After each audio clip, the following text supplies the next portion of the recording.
Kenshi is one of the most powerful game map designers today. He always wanted to live in the game world, not a life full of violence. In an unfortunate accident, Kenshi was hit while trying to save a child. Just when he thought his life had ended pointlessly, he was reborn as Kella, a child of the Demon King who is always bullied. Kenshi discovered that this body possesses a unique healing ability. Will Kenshi continue Kella's weak life, or will he rise up to resist and protect himself? Follow Academy Manhwa to find out. The Sifterai begins with noisy voices coming from inside the internet cave. Hey, have you seen it? Kenshi's new map is on DZ. Are you just finding out now? I climbed to the top one as soon as I woke up. What? You climbed it yourself? That is right, but this map is crazy. Super difficult. I told you, that Kenshi guy is not human. Every time there is a new map, he is always at the top. He must be using a bot or something. Otherwise it's too miraculous. Kenshi overheard all of this. His friend sitting next to him teased. Did you hear that? They said you are using a bot. Why do you keep eating here when you make so much money? Kenshi said while chewing. Do not you know this place sells delicious food? Oh, and I am number one again this time. You better prepare yourself. His friend was speechless at Kengshi's arrogant attitude. Yeah, okay. This rude kid. You talk about reaching top one like it is a daily meal. You are a bot in human skin. Kenshi sat blankly contemplating. Well, they are not entirely wrong. I only feel happy when I am immersed in the game world and creating maps. Kenshi kept staring at the computer screen. At the end of the gaming session, his friend said goodbye. Have a good day. See you tomorrow then. And remember to treat me. You are loaded. Kenshi replied helplessly. Yeah. Get lost. If anyone asks why I am so crazy about this game, it's because I can't control anything in the real world. It's easy in the game, but everything is difficult in real life. Even those electric poles are something I can't touch. But in the game, I can just click and change the shape and size right away. A truck is speeding down the road. Kenshi is lost in thought and does not pay attention to his surroundings, but reality is harsh.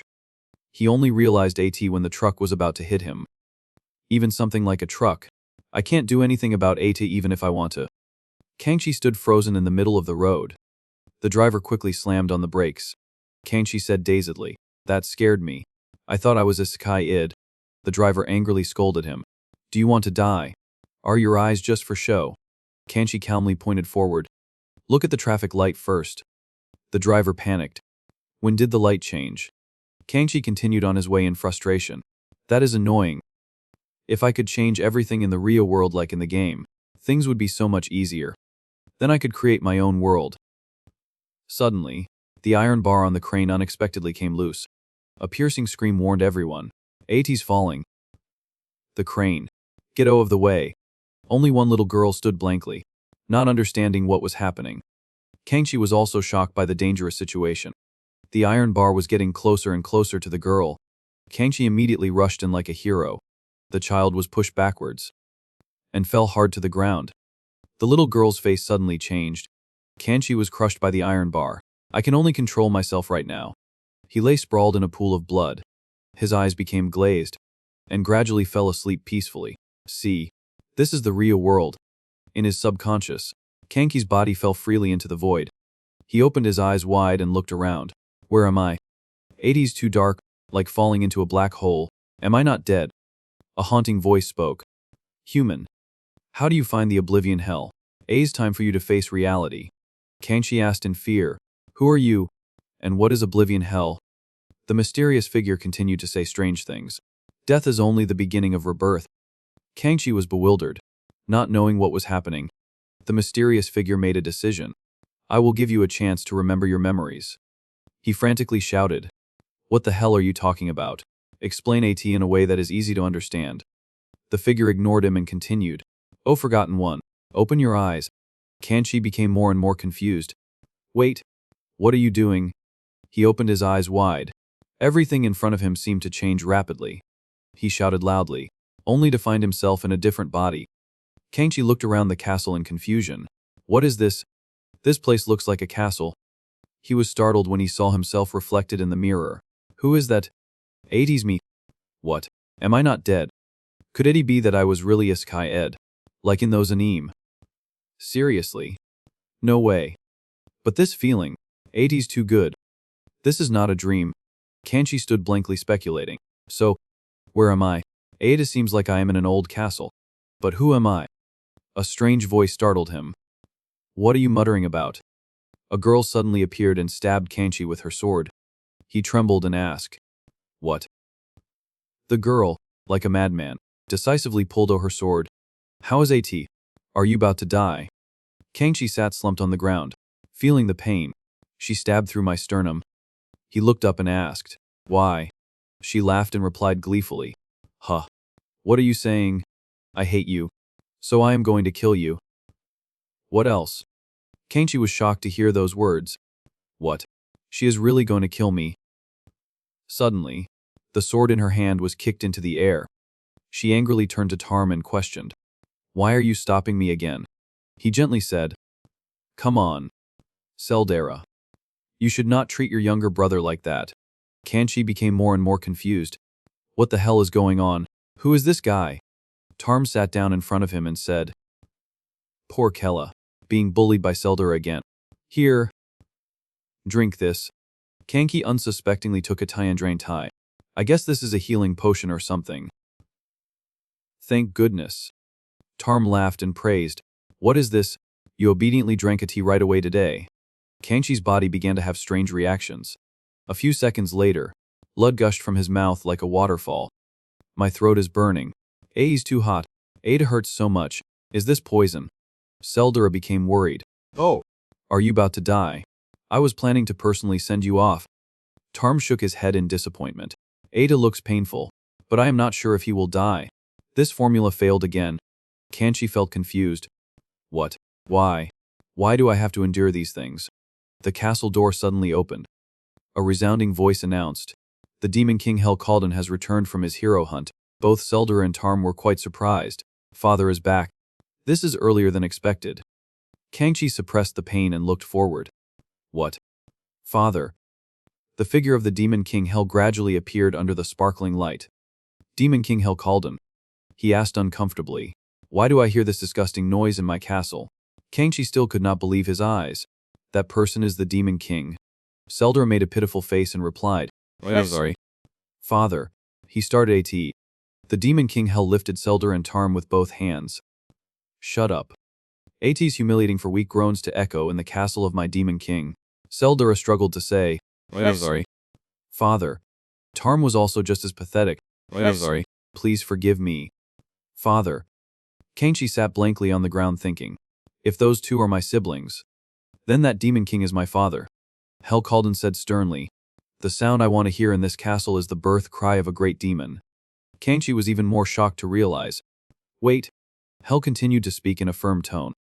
And the triumphant shout at the moment of death. A scream echoed from inside the castle. A few seconds later, everything went silent. Hell mercilessly dealt with all three of his children. Kanchi lay on the ground in pain. So, I was really reincarnated into another world. But I became the son of this bastard. He was extremely bitter. Damn a. Oh, of all the people. Why a Demon King? A memory of this body suddenly resurfaced in Kanchi's mind. Mom. Seldara poked my eye with a spoon again. The gentle mother cared. Oh dear. AT must hurt a lot. The boy sobbed and continued. And Tarm put poison in my food. The mother's eyes became lifeless. If that is the case, you have to make them experience the law of cause and effect in the demon world. The boy cried louder and louder in fear. But if I do that, Seldara and Tarm will kill me. The mother smiled deviously. Then you just need to kill them before you die. The boy stood stunned at those words. His mother had always said that your father killed 12 of his brothers and became the great Demon King. So if someone wants to kill you, then you have to kill them first. She held a sharp knife in her hand and stabbed the boy straight in the body. Like this. This is what a demon would do. He screamed in pain, Mom, and she calmly asked, Do you understand now? Kella. Kanchi sat up after that terrifying dream. The maid standing beside him asked, Are you awake? Kanchi thought distractedly, This is the new body I was reborn into. This is Kella Calden's memory. And the wound on this body has not completely healed. Kella possesses an incredibly amazing recovery ability. The maid sighed and said, Master Kella, you have been asleep for quite a while this time. Family dinner is coming up. Please get out of bed. He turned and replied. Okay. She is Rin, his PZNE maid. Kella is not prominent compared to his other siblings, so he is always looked down upon. Rin pointed to the suit and said, Please wear this to the party.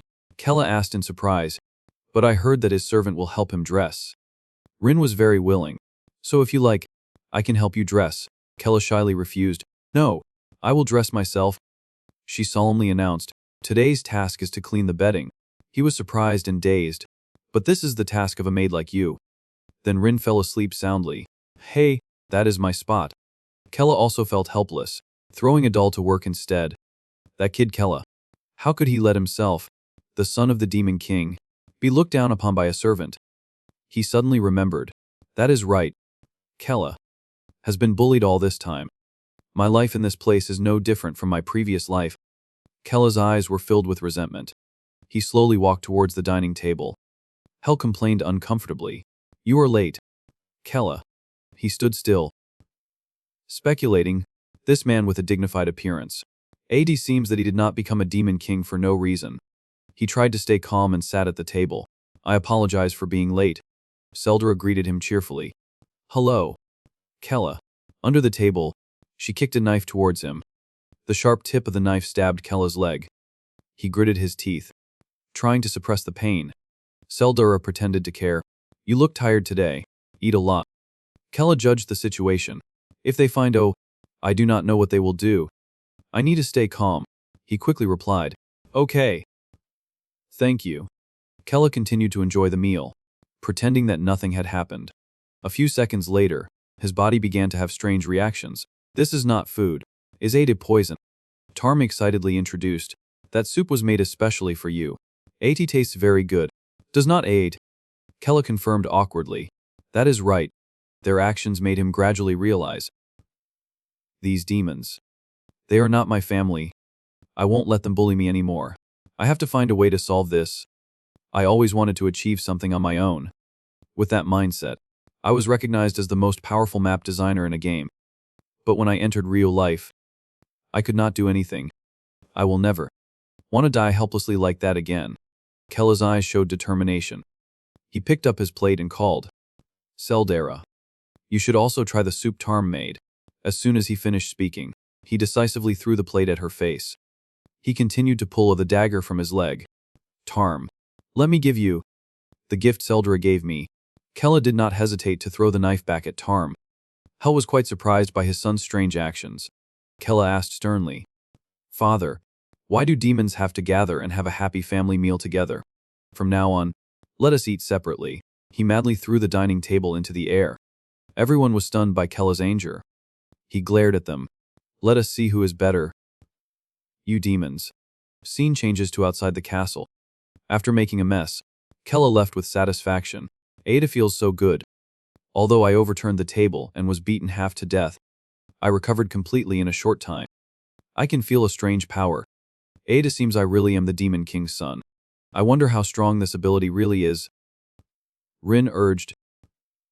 Master Kella, it is almost time for the demon power class. You need to hurry. He glared at her warningly. I know. Do not order me around like that. Rin froze in confusion. Why is he acting like this? Kella sat thoughtfully. A demon power class. According to Kella's memory, this is one of the worst things he has experienced. But there is no reason to avoid time. At the demon power class, Lady Seldra and Doom Master Tarm will not be joining us today. It seems everyone else is here. Standing inside the line, Kella kept glancing around. These guys. I remember them from Kella's memory. The frightened boy refused the offer. I really can't do this. And Rude always picked on him. It seems there is no other way.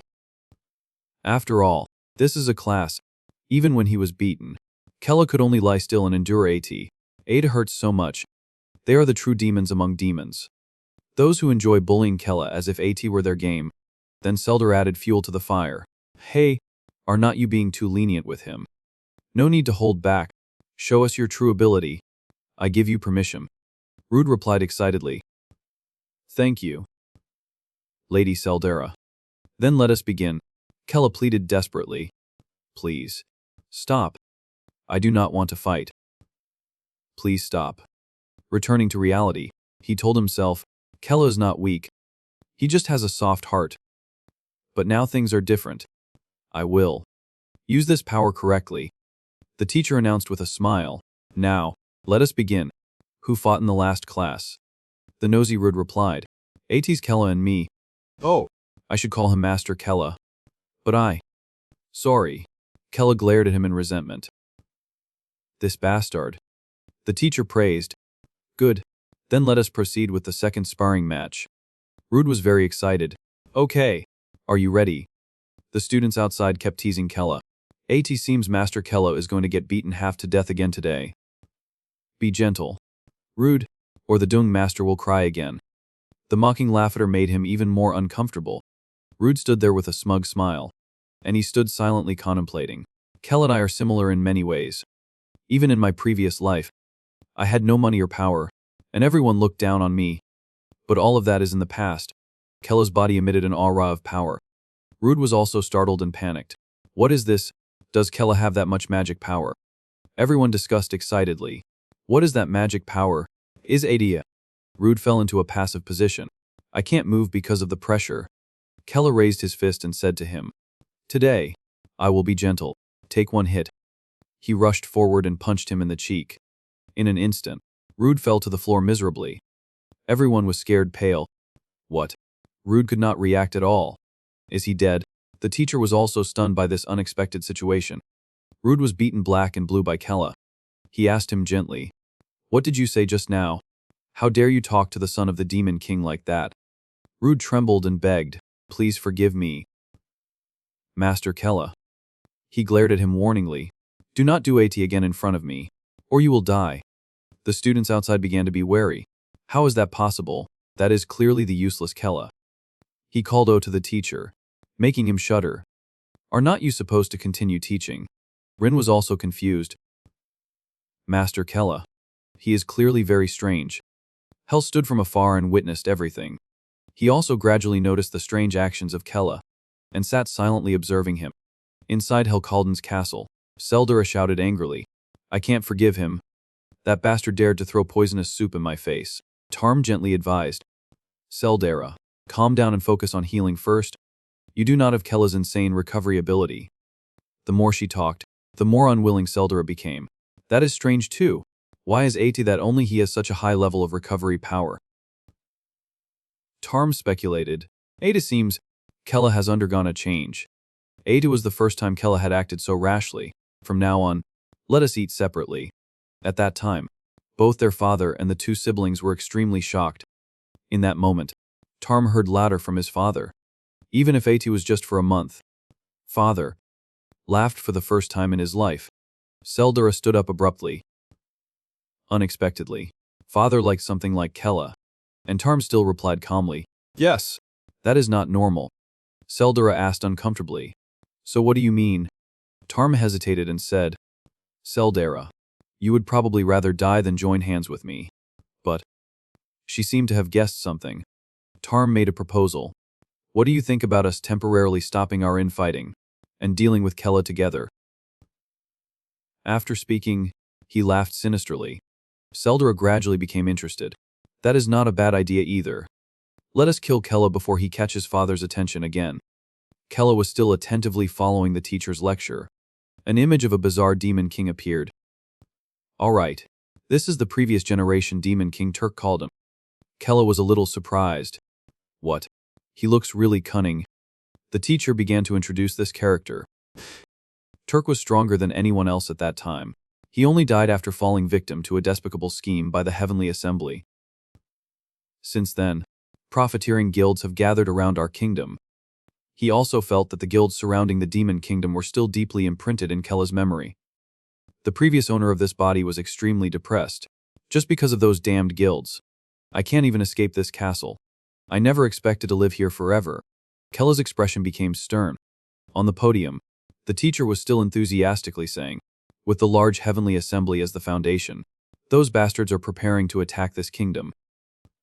Therefore, in order to help the demon king wipe those bastards, devote all your efforts to the combat class. The whole class shouted in unison, Yes, for the honor of the demon race. Only Kella sat there like a statue. After the class ended, He sat on the castle with a thoughtful expression. I have to find a way to escape from here. Kella's face showed anxiety. If I stay here, I could die at any time. He asked Rin. You said that father will leave in 3 days. Right, she replied cautiously. Yes, that is right. Kella gently confided. Do you know, this castle has a weakness. There is no map architect to support and take advantage of the terrain for battle. Those damned guilds are taking advantage of the neglected territories around us to attack. So I will seize the time before his next expedition to map the entire area. So that father can destroy them all. I will help him. Kella had also secretly prepared a plan. Now then, AT's time to officially start the escape. This is different from reality, which means I can create maps as I please. Kella immediately ordered, Rin, create a secret office in the basement of the castle immediately. She asked in a panic. What? An office? He snapped. I need a secret place to work that father does not know about. Faint light emanated from the torch. Hell sat silently for hours. Thinking, you can't fool me, Kella. Before it is too late, I need to verify it. His eyes showed suspicion. Kella stood stunned when he saw the scene in front of him. What is this? Rin introduced. It's the office you requested. He angrily shouted at her. What kind of ridiculous office is this for the son of the great demon king? Rin explained tearfully. Because AT had to be done in secret. This is all I could do. Kella sternly ordered. Make it presentable. Then he said to himself, I have to be fierce with her at times. Rin stood behind him, staring at him. AT's scary. He is not the Kella I knew. A thought suddenly flashed in her mind. But he is cooler. Should I work here? Kella suddenly asked her.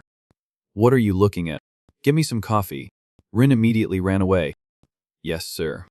Her voice still echoed in his ears. Coffee. Coffee. Kella sighed in relief. She is gone. This Demon King's castle has no dreams or hopes at all. Now it's time to create my own map. Outside the corridor, footsteps ran incessantly. Rin walked and muttered. Coffee. After a while, she realized in confusion. But what is coffee? Hell suddenly appeared and called. Rin. What are you doing in the basement without Kella? She replied in fear. Great Demon King. He sternly questioned. Where is Kella? Rin became more and more flustered. That is, Hell loudly demanded. Answer me. Rin was in a difficult situation. Kella asked me to keep AT a secret. Inside the mysterious room, Kella was still diligently creating his own tunnel. This is interesting. Maybe I got lucky. This world is quite similar to the game. With my passion. I think I am happiest when I am creating maps. Kella was fascinated by his work and did not pay attention to the strange noises. Suddenly the door was smashed open. Hell frantically rushed inside. I did not expect you to create a secret office without reporting to me. Kella also did not expect how Hell. He rushed forward and stabbed him fatally with his bare hand. If you want to kill me, do not sneak around like a coward. Just come straight to me. Even though he vomited blood, Kella still struggled to say, Father. At the same time, he also felt that this level of pain was completely different. Is this the power of the great demon king? I am really going to die. Kella quickly raised the map. Father, look at this, he asked in surprise. What am I looking at? He trembled and explained. The outskirts of this castle are too unfavorable for our fight against the guilds. Hell was taken from one surprise to another. Kella continued. If we change the terrain as I drew, A2 will greatly help the upcoming battles. After reading 80 briefly, Hell was extremely shocked. He gently withdrew his hand from Kella's body. Then why did you set up a private office? Kella gave a reason. If I brazenly said I wanted to help Father, you would not allow me. So I wanted to show you this. After perfecting AT, as the son of the great demon king, I want to contribute to destroying the heavens. They both stared at each other. Rin stood outside, shuddering in fear. Does he want to die by talking to the great demon king like that? Hell asked. How long do you think it will take? Kella was stunned by that question. Huh. He immediately repeated. How many days do you think you need to complete your map? Kella seemed to find a glimmer of hope, so even Hell understood his map. He excitedly replied. 5 is enough. Hell felt disappointed. 5 days. The heavens will regroup in 3 days. By then, your map will be useless. Kella quickly said. Not 5 days. I can complete AT in 5 hours. Hell was startled by his work speed. Kella confidently declared, and within 3 days, we can complete the construction before the upcoming battle with the heavens. So please, Father, let me direct the plan. At first, Hell looked at him with a doubtful expression. He carefully considered Kella's proposal. A few seconds later, he smiled and agreed. All right, try to complete your map first. If you only have a mouth, then I will tear you and that map apart, Kella said in a firm tone. Yes. Of course. After the conversation ended, Hell quickly left. Kella was secretly happy. Success. The pain suddenly returned. He collapsed to the floor, blood gushing like a waterfall. That demon. He was going to kill me. His son, if I was useless. Rin shyly stood in a corner looking at him. Kella succeeded in convincing the great demon king. He angrily shouted, What are you doing, Rin? Do not just stand there. Take me to the medical room quickly. As promised, I completed the map in 5 hours. The forces in the Demon King's castle gathered and began construction on a large scale. The mages created illusions outside the construction area and changed the terrain so they would not notice. Everything is going according to my plan. At the Heavenly Assembly's gathering point, the head of the Heavenly Assembly, Hermerson, was surprised to receive the report. What? They are changing the terrain around, the subordinate carefully reported. Yes. We discovered that they deceived us with illusion magic. Hermerson wondered. What are they planning? The subordinate asked for his opinion. Should we attack and stop them? He decisively said, No. 80's too late. 8 is useless. In 3 days, the strongest army formed in Talua. Tauken will arrive. Talua began to create Tauken, their strongest army, many years ago. And now, the elite army is finally complete. They can't defeat the strongest elite army, prepared to be decades in just 3 days. The great demon king Hell will be defeated. Kilman was full of fighting spirit, leading a large number of soldiers. Everyone. Work hard. In 2 days, we will reach the demon king's castle. In the name of Tauken, the era of the great demon king, which has lasted for thousands of years, will finally come to an end. Everyone rushed forward fiercely. Charge! Let us burn down the demon king's castle. Advance. Srills also had to admit one thing. General Kilman's leadership is truly extraordinary. A curious person asked. Commander Shrills, we will succeed in hunting down the demon king. Right. She excitedly replied. That is right. We, the Tauken army, are far different from other guilds. We will ensure that the great demon king is annihilated. At the demon king Hell's castle. He sat and thought. Kella did not exaggerate about the map. However, I have to admit that AT's not perfect. But my body is near its limit. I can't be picky. Finally, tomorrow will be the day I end everything with the heavens. Outside, the mages were still working hard. There is not enough time. Move them faster. The forces in the castle kept urging each other. Faster. Faster. Kella stood observing the progress. 8 is going according to plan. 8 is different from creating a game map. I did not expect I could really change the terrain as I wished. I just need to wait for the battle between hell and heaven. Kella had put all his heart into this battle. And tomorrow is the big day. The next day arrived. The day of the final battle. The soldiers cheered endlessly. Hooray! Tauken has arrived. Tauken, the strongest army. Hooray!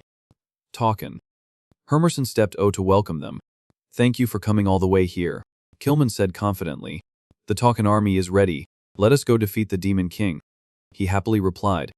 Good. I agree. Let us go to the demon king's castle right away. Kilman shouted loudly. Tauken, let us go. Let us bring victory back to Talua. A black dot suddenly appeared.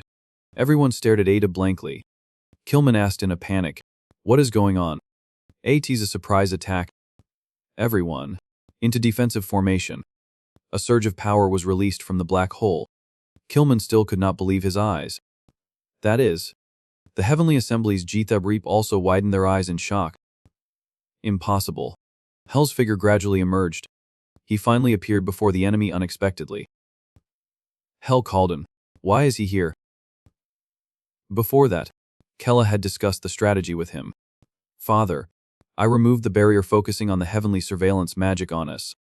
Now you can use teleportation magic without being seen by them. Hell nodded and said, teleport to the base of the heavens. Seldora shouted loudly, trying to stop him. Wait, father. Do not tell me you are going to teleport to the enemy's base. Tarm worriedly advised, AT's too dangerous, even if I ties you. Father. Hell became annoyed. Are you doubting the power of the Demon King? Seldora and Tarm explained in fear, AT's not that. Father. You have not fully recovered. He angrily ordered. Silence. I will make the final decision. Tomorrow I will start at the base of the heavens. I will kill all of you. Returning to reality, Killman was unwilling. You bastard. You snuck up on us. But we will definitely make you regret coming here. We are talkin'. Talkin' army. Allo attacked. Hell still rushed forward without any fear. The surge of magic power grew stronger, causing the ground to shatter. On this side, Kella was also diligently commanding the demon race's soldiers. Good. I have gathered all the forces. Now all the preparations are complete. Everyone. Charge. The demons seemed to be energized for battle. The Heavenly Assembly's people coordinated their attack. The demon forces are rushing at us. They went from one surprise to another. What? They are coming up from underground. We are being attacked by demons. Prevent them from reaching the heavens. Kella clenched his fist and made a decision. He excitedly observed the battle. Everything is going according to plan. At the same time, Seldor and Tarm suddenly appeared. Kella, there you are. I do not know what made you do something like this, but things won't go your way. 80's a pity. Kella, if you did not go too far, I would not have done this. Kella was scared when he saw the two of them, Seldor and Tarm. Tarm attacked him straight away. Die. There is no place for you here. His weapon stabbed into Kella's body. Tarm continued to go to deeper inside. He was numb with pain. Tarm called Seldera. She immediately rushed forward, even if you have insane recovery speed. If I chop off your head, AIT will be meaningless. After taking Kella's head, both of them smiled with satisfaction. And he was still panicked when everything happened too fast. So, this is the end. Kella falls from above, his head separated from his neck, but his face still showed surprise. He lay in a pool of blood on the ground. His mouth was still full of blood. Seldora giggled, finally chopped off Kella's head. Tarm smiled. Now let us go help father quickly. Suddenly a murderous ray emanated from the knife. Tarm turned his head in surprise. Seldora had stabbed him with the knife. You left yourself open, he exclaimed in horror. Seldera, she said. As expected, you have a sharp mind indeed, Tarm. He clutched his bloody shoulder. That is mother's weapon. AT's forbidden to touch that. She replied, we are demons. Who cares about rules? Weapons are made to be used, not to be displayed. Tarm could not believe AT. Are you serious? She raised her knife. If I kill you right here, then I will be the only child left. Right. Then I will be father's heir. Tarm was extremely resentful. Seldera. I will take your life. She replied, from the moment you were stabbed by this knife, your life has ended. In the sky the two of them were fighting. Below Kella's head was still watching. How can they be so evil? Exactly what he thought about them. Finally he closed his eyes and departed. Suddenly his body lit up, then fell into a hole created by someone. The person carried both Kella's head and body, then reattached them for him. AT was none other than Rin. She trembled when she heard the announcement that they were advancing to the secret passage. We will go around and attack the heavens from behind. You stupid demons. We know all your schemes. The demons are not afraid. What if you know? The heavens said. Everyone. Kill them all without exception. The demon realm replied. It does not matter if you know. For the honor of the demon race. Fight to the death. Right at this moment the dragon opened its mouth. AAT spewed something down. Hell was surprised. Dragon Braith. AT's been a long time since I have seen that. Then he attacked the dragon. He carried the dragon and slammed Eta down. Killman shouted. Damn A. He released his power. Everyone. Focus all your attacks on him. The demons are still trying to fight the heavens.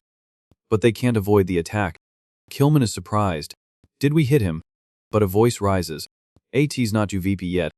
He has appeared. Sharp Claws. Hell's body has broken through. Killman tenses. That form. He transformed exactly as Atai's written in the books. Srill says, that is the Demon King's final form. The boy next to her trembles. Commander. My body. She scolds. Everyone calm down. Do not let fear overwhelm your reason. Killman angrily looks at him. Damn me. Even I can't stop my body from trembling. How much more are the others trembling? Hell is thinking, the only weakness in Kella's plan is, even if we can immediately send troops to the center of the Heavenly Realms base, there will be no way. That is the only drawback of the plan. But as the Demon King, I did not mention that a Demon King like me does not need to worry about a way. Maybe Kella has already considered that. However, that is not important now. Because I just need to kill them all right here and AT's done. Killman yells. He is going all in. Even if we have to risk our lives, we have to stop him. At this moment, Hell's eyes flash. An explosion occurs afterwards. In that small tunnel, Rin is still trying to reattach Kella's head. She trembles. Please. Please. Please. Before, she often got scolded by him. A's too much. When will I get used to this? Ada hurts a lot. Hurry up and reattach AT. She tries to reattach his severed arm. Her face is fearful. Is AT done yet? Kella checks. As I thought. AT's effective again. Good. Next is my head. Rin is startled after hearing that. Your head, sir? He replies. I need to confirm if I can do the same with my head. She scolds. Are you crazy? He says. Because my head might be a little more dangerous, so we will do AT slowly. Please cut carefully. Rin refuses immediately. I won't do AT. Before that, Kella says, that is enough for the crazy experiment. Now go to Seldera's servant, and repeat exactly what I told you. Say AT naturally. Rin is full of worries. She arrives and meets her. Let me tell you this. Kella is planning to kill Lady Seldera in the upcoming battle. He is planning to strike when the Demon King is busy fighting the heavenly beings. She is angry. That bastard dares to plan that. Rin says, I think this is a good opportunity for Lady Seldera to take Kella's head. No matter how fast he recovers, losing his head will definitely be the end of him. Currently, Rin feels regret. Damn me. Everything is happening according to his crazy plan. But then, she is silent. If you die here, what is the point? You idiot. Suddenly Kella wakes up. Who did you just call an idiot? Rin is surprised. Kella. He says. I really thought I was a goner. Ada seems the recovery speed will be slower if cut by a magic-infused dagger. Huh. But AT's okay. I still survived. Everything is still going according to my plan. Rin is moved to tears. She hugs him tightly. Lord Kella. I thought you were really dead. He blushes. What the heck? Kella quickly pushes her away. Stop it. I am still alive, so there is still a lot to do. Now, I hereby break the contract between me, Kella Kaldan, and the maid Rin, and grant her freedom. Rin is stunned. Master Kella, he says, the contract is no more. Live the life you want to live. She is speechless, then watches him leave. Since childhood, Kella said, instead of being a maid, from now on you will be my friend. Rin bursts into tears on the spot. Lord Kella, take me with you too. He frowns, do not follow me. But she refuses, no, I will go with you. He scolds, you will be in my way. At Killman's location, he is almost exhausted. Hell Kaldan, you are a devil. Hell's arm has been severed. How can he still stand firm in that state? Truly worthy of being called the Great Demon King. Damn AT's really uncomfortable. But I can't defeat him. No human can stop this monster. Hell has been standing still all this time. The enemy is almost wiped. He is still unscathed. And Killman's soldiers are also wiped. Hell is thinking of Seldera, Tarm, and Kella too. AIT seems they won't appear. No, this was originally my own battle. And this is also the last bit of magic I have left. Now everything will end here. Suddenly, there are hurried footsteps. Ates, Kella, and Rin finally found the exit. This is where he can escape from the surveillance of the Demon King's castle. After getting there, he will be fuckery. Suddenly Rin stops him. Calm down. Lord Kella. He is surprised. What? A lightning strike suddenly descends. Rin quickly blocks AT. Kella is shocked. What is this? Rin says, ahead of me, I smell a strong smell of blood. At this time, someone has discovered them. Hell Calden. Ada seems he is also a caring father, so he is trying to save his son. Huh. I knew we should hide here to be careful. Kella is stunned. Damn A. So they had already set up an ambush in the secret passage. Meaning they already know all about the architecture of this place. The man says, we can't allow anyone with the Demon King's blood to survive. Then he orders, kill him. Rin blocks. Master, I will hold them off. You run. He says, but what can you do alone? She replies, I am your maid. Master Kella, my priority is to protect you. Kella thinks to himself, as far as I remember, Rin can only use simple defensive magic, and can hardly use attack magic, meaning Rin is willing to sacrifice her life so that I can survive. At this time she shouts again. What are you still doing? Kella, run. He calls her, Rin. How dare you act cool in front of me? She gapes. What are you doing? If you want to follow me, at least do not die before me. Are you kidding me? Rin is extremely surprised. What? The heavenly being scolds. You fool. Now you have no way to escape. Mid-level magic is enough to deal with Kella, the weakest in the Demon King's castle. Kill him. Kella has always been timid, so he has not dared to use his strength, so his true abilities have not been revealed. Meaning what they know about him is all wrong. Rin looks at him in surprise. How is AT possible? Lord Kella. The heavenly beings are also horrified. Impossible. His magic is low level. Kella rushes forward, then throws a punch at the opponent. He says, really?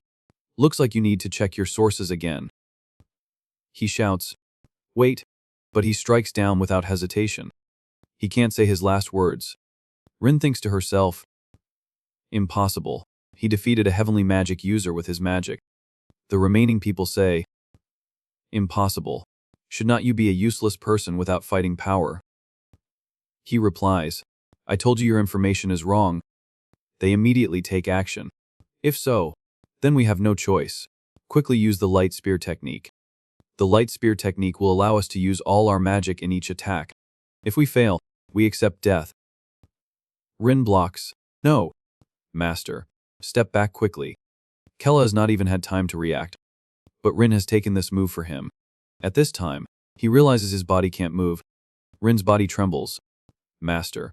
Wait, I'm sorry. I can't protect you anymore. The magic users are happy.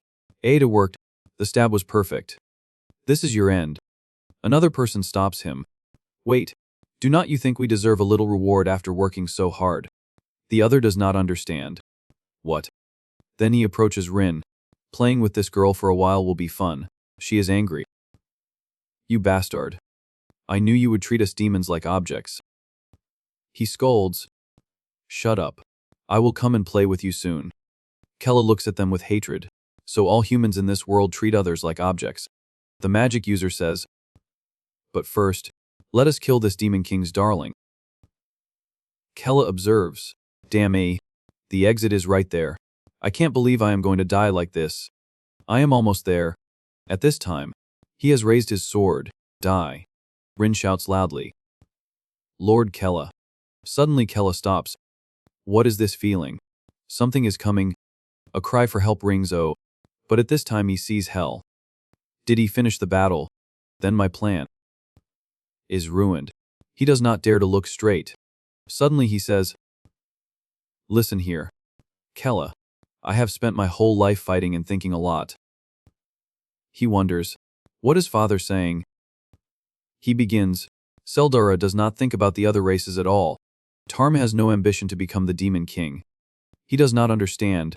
What do they have to do with IT? I want to know why father came here. Hell says, the Demon King possesses a special ability, which is to pass on his magic to his descendants before he dies.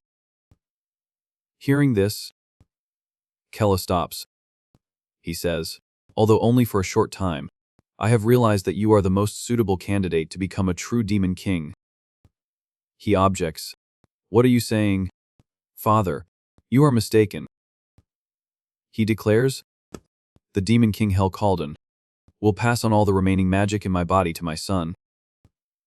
Kella Kalden, he says as he does it. He tries to stop him. Stop it. What are you doing? Hell says, Kella, my son, do not be too sad about my death. Become a true demon king. At this time, he has also passed away. Shrill says, Hell Kalden, the demon king has finally died, and General Killman sacrificed himself to do it. She pales. General. At this time, the soldiers have all heard the news. What? Hell Kalden is dead. The demon king is dead. Hell Kalden is dead. We won. His eyes are still not closed. At this time, Kello is receiving his magic. The intense magic flows into his body. Rin realizes the holy light spear is dissolved by his magic. She calls, Master Kella. The two magic users are surprised. What? Why did his magic suddenly increase so much? Kella smiles. What is this? He feels his magic. Hell is dead. Great. His plan has succeeded. The two magic users are worried. Damn IMO of magic. We have to leave here now. He tells Rin to get out of the way. He can feel the eternal darkness. This is the power Hell gave him. The two shout, Demon, do not come near us. Kella asks, Demon, what did you say to Rin just now? Then he waves his hand. You are the demons. Not me. They are punched into the wall. They can't even move. This is Hell's power. But 80 also puts tremendous pressure on his body. He can't fully use such a great power yet. He calls Rin. Can you still walk? She replies, Yes, Master. Hearing this, he says, Then let us get out of here. She follows. Yes, Master. Kella thinks to himself, Anyway. Thank you, Hell. Thanks to you, I can escape from this castle. Soon they have gone outside. Kella tells himself, I am free. He laughs happily. Now he can go anywhere he wants and live his own life. At this moment, something flies UV. Ada flies straight into him. What is this? Rin says. That light. AT's a teleportation. Kella is surprised. What? He hastily calls Rin. Grab my hand quickly. She is startled and frightened. Sure enough, they disappear afterwards. No one else exists in this place. Later, they are teleported to another place. Kella is wary. Where is this? Rin calls. Master Kella. I did not know you could use teleportation. He says. Ada was not me. This is like a boundary magic that father put on me when he died. She replies. Now that I think about AT, the wounds on my body have healed completely. He thinks, maybe we have been in this teleportation space for 3 days. Maybe he did IT on purpose so we would have time to recover in an emergency. Rin realizes, I see. AT's both a healing spell and a teleportation spell. If he put that kind of magic on his children, then AT's true. Rin says, Anyway, he was still a father, so that means the Demon King is dead. Kella replies, Yes, just like his plan. Suddenly Rin suggests, So now, please become the next Demon King. Kella asks, Why should I do that? She explains, Recently, after witnessing your changes, I have realized one thing, which is that you are the one who deserves to become the true Demon King. From now on, I will do my best as your close aide, supporting you to the throne. Hearing her words, he thinks to himself, I think she is misunderstanding something. He sighs. Do whatever you want. I am short of people anyway.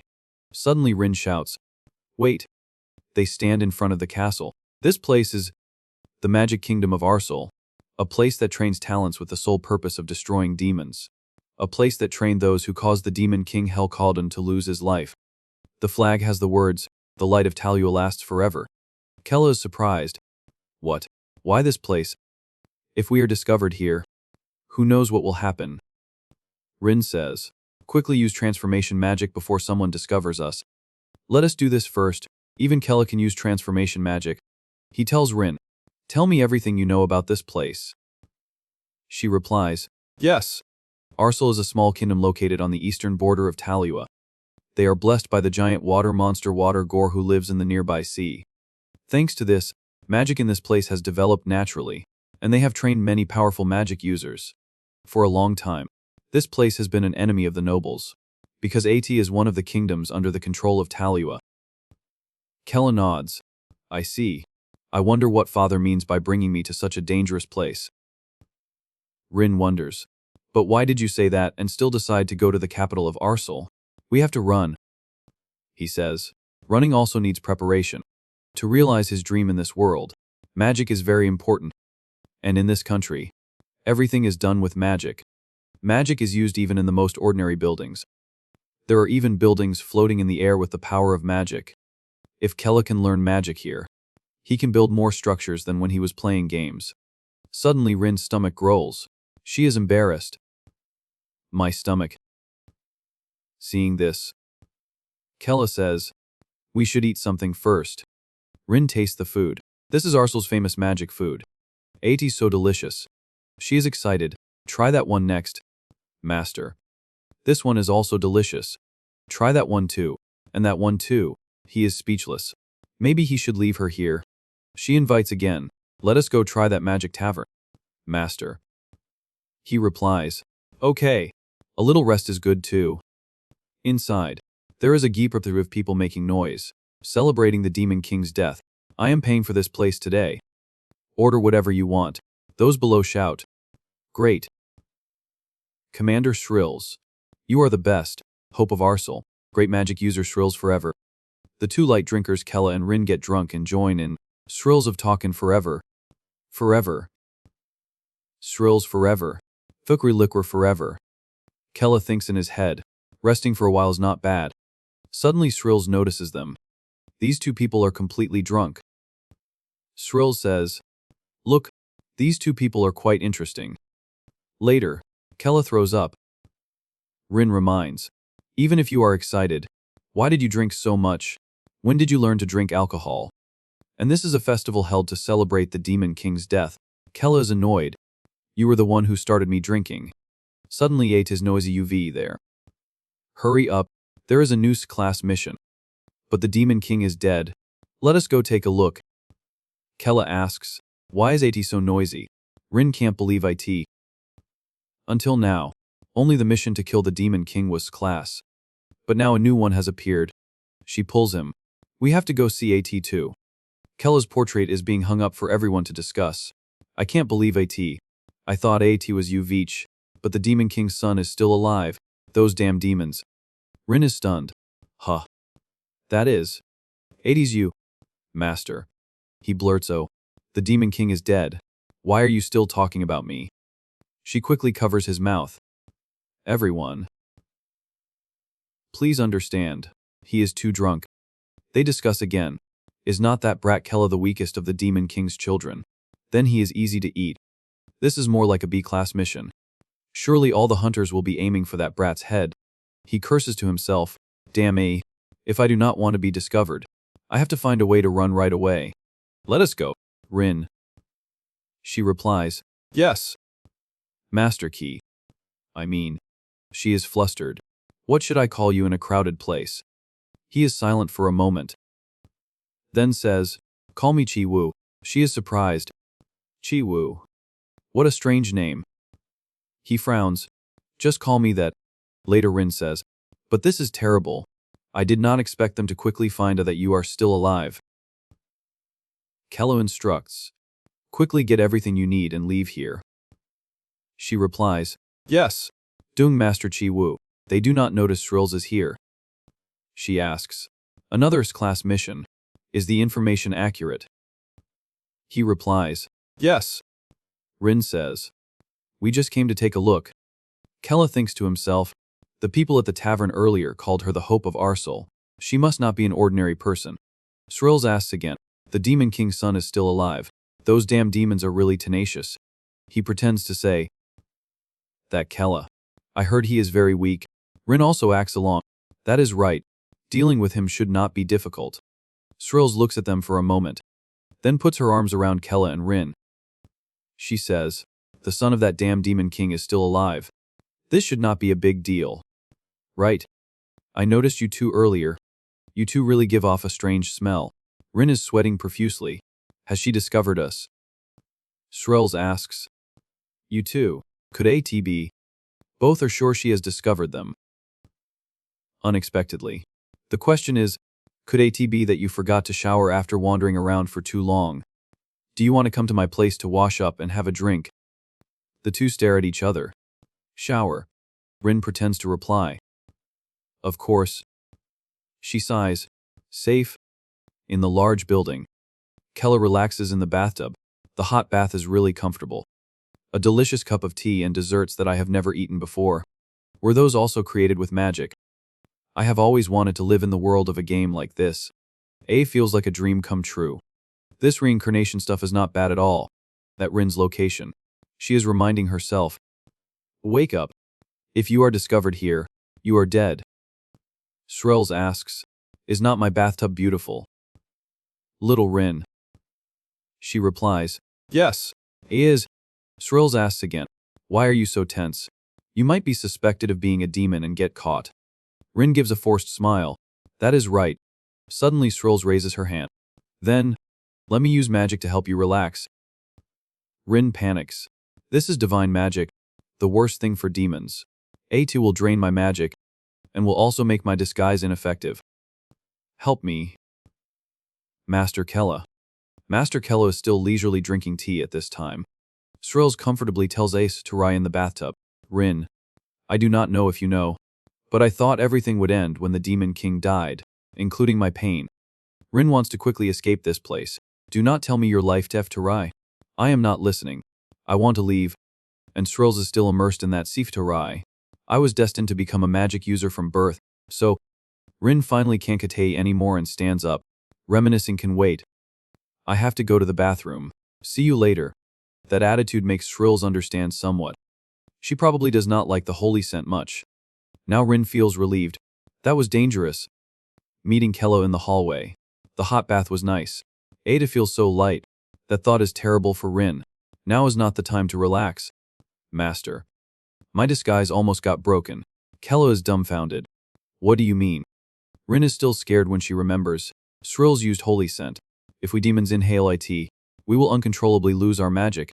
Kello's expression is a bit serious. Really? That is not good. One last bath before leaving.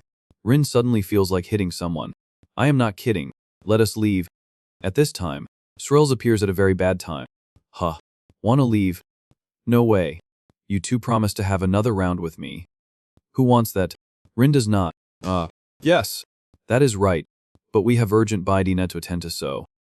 Before she finishes speaking, Srills blocks the way. Do not. Why the rush? Are not you curious about the food and drinks created by magic? Hearing this, Kella immediately imagines. Magic construction of food. He agrees to stay regardless of how much Rin tries. Okay. Let us drink. Let us go. That night, there is an army of magic users surrounding the outside. One of them still does not believe it and asks. So there are demons here. The person next to him affirms it is true. Yes. Not just ordinary demons, but also the Demon King's son. This is a once-in-a-millennium opportunity. We must take full advantage of AT. Ada seems the people in that house still do not know they are being watched. Ada seems Srills has a love for food. How do you find AT? Delicious. Right. AT's made from holy water. Kella nods. Very delicious. In fact, he thinks differently. Damn A. Holy water. My whole body feels like AT is burning. I got too excited when she mentioned magic food construction and forgot. This is a good time for Srills to continue. Rin. About the Sefterai we talked about earlier. About my life before. In order to kill the Demon King, I joined the Talkin' Legion and practiced like crazy. This scare also came from that. Rin can't hide her surprise. I did not notice that scar earlier. Finally, Srills lifts her hair up. AT is not pretty. Is AT? And I also lost an eye. When they witness this truth, both Kella and Rin are extremely shocked. Although she always smiles on the outside, Srills is full of pain on the inside. I hit AT with magic, because every time I see AT, I feel like the pain of that day returns. The past she does not want to remember is always present. Stand up. How can you die with just that? If you want to live, stand up and nurture your hatred for the Demon King. We are a legion gathered with the sole purpose of eliminating the Demon King. We must endure all pain and kill the Demon King. Stand up and shout. Tell me what our goal is. In that moment, Srills yelled with all the pain hidden under her skin. Eliminate the Demon King. Every time she looks at AT, she has many feelings. I sacrificed my whole life for the ideal of eliminating the Demon King, as evidenced by these scars. Meanwhile, what have you two been doing? That is right, your body must have many scars too. Right. Kella does not know what this woman's intention is in approaching him. Srills' hand touches him. What is this? Skin as smooth as a baby's, not a single scar. Rin can't do anything by her side. Even Kella is holding back. Damn A. Srills' hand is touching me, so my disguise is gradually losing its effect. Srills' voice comes to his ear. Chaiwu. You are a demon, are not you? These words lock down all of Kella's rebuttals. Has she discovered AT? Right at that moment, a geepy repith of white mice runs out of the chimney. Those lurking outside ambushed inside so quickly. They are the magic users. Kella and Rin's eyes are both surprised and worried. AT is ruined. She invited us here to set a trap. Only Srills is calm. They are here. Huh. The leader of the Magic User Legion says loudly. Look straight into that eye. The heavenly report is completely accurate. She is hiding her true identity. Srills is a demon in disguise infiltrating Arsal. Everyone's gaze is focused on Srills. Kella did not expect she was like him. They came here because of Srills. Is she a demon? At this point, Srills reveals the truth herself. That is right. I have no reason to hide AT anymore. Because I revealed the information that I am a demon.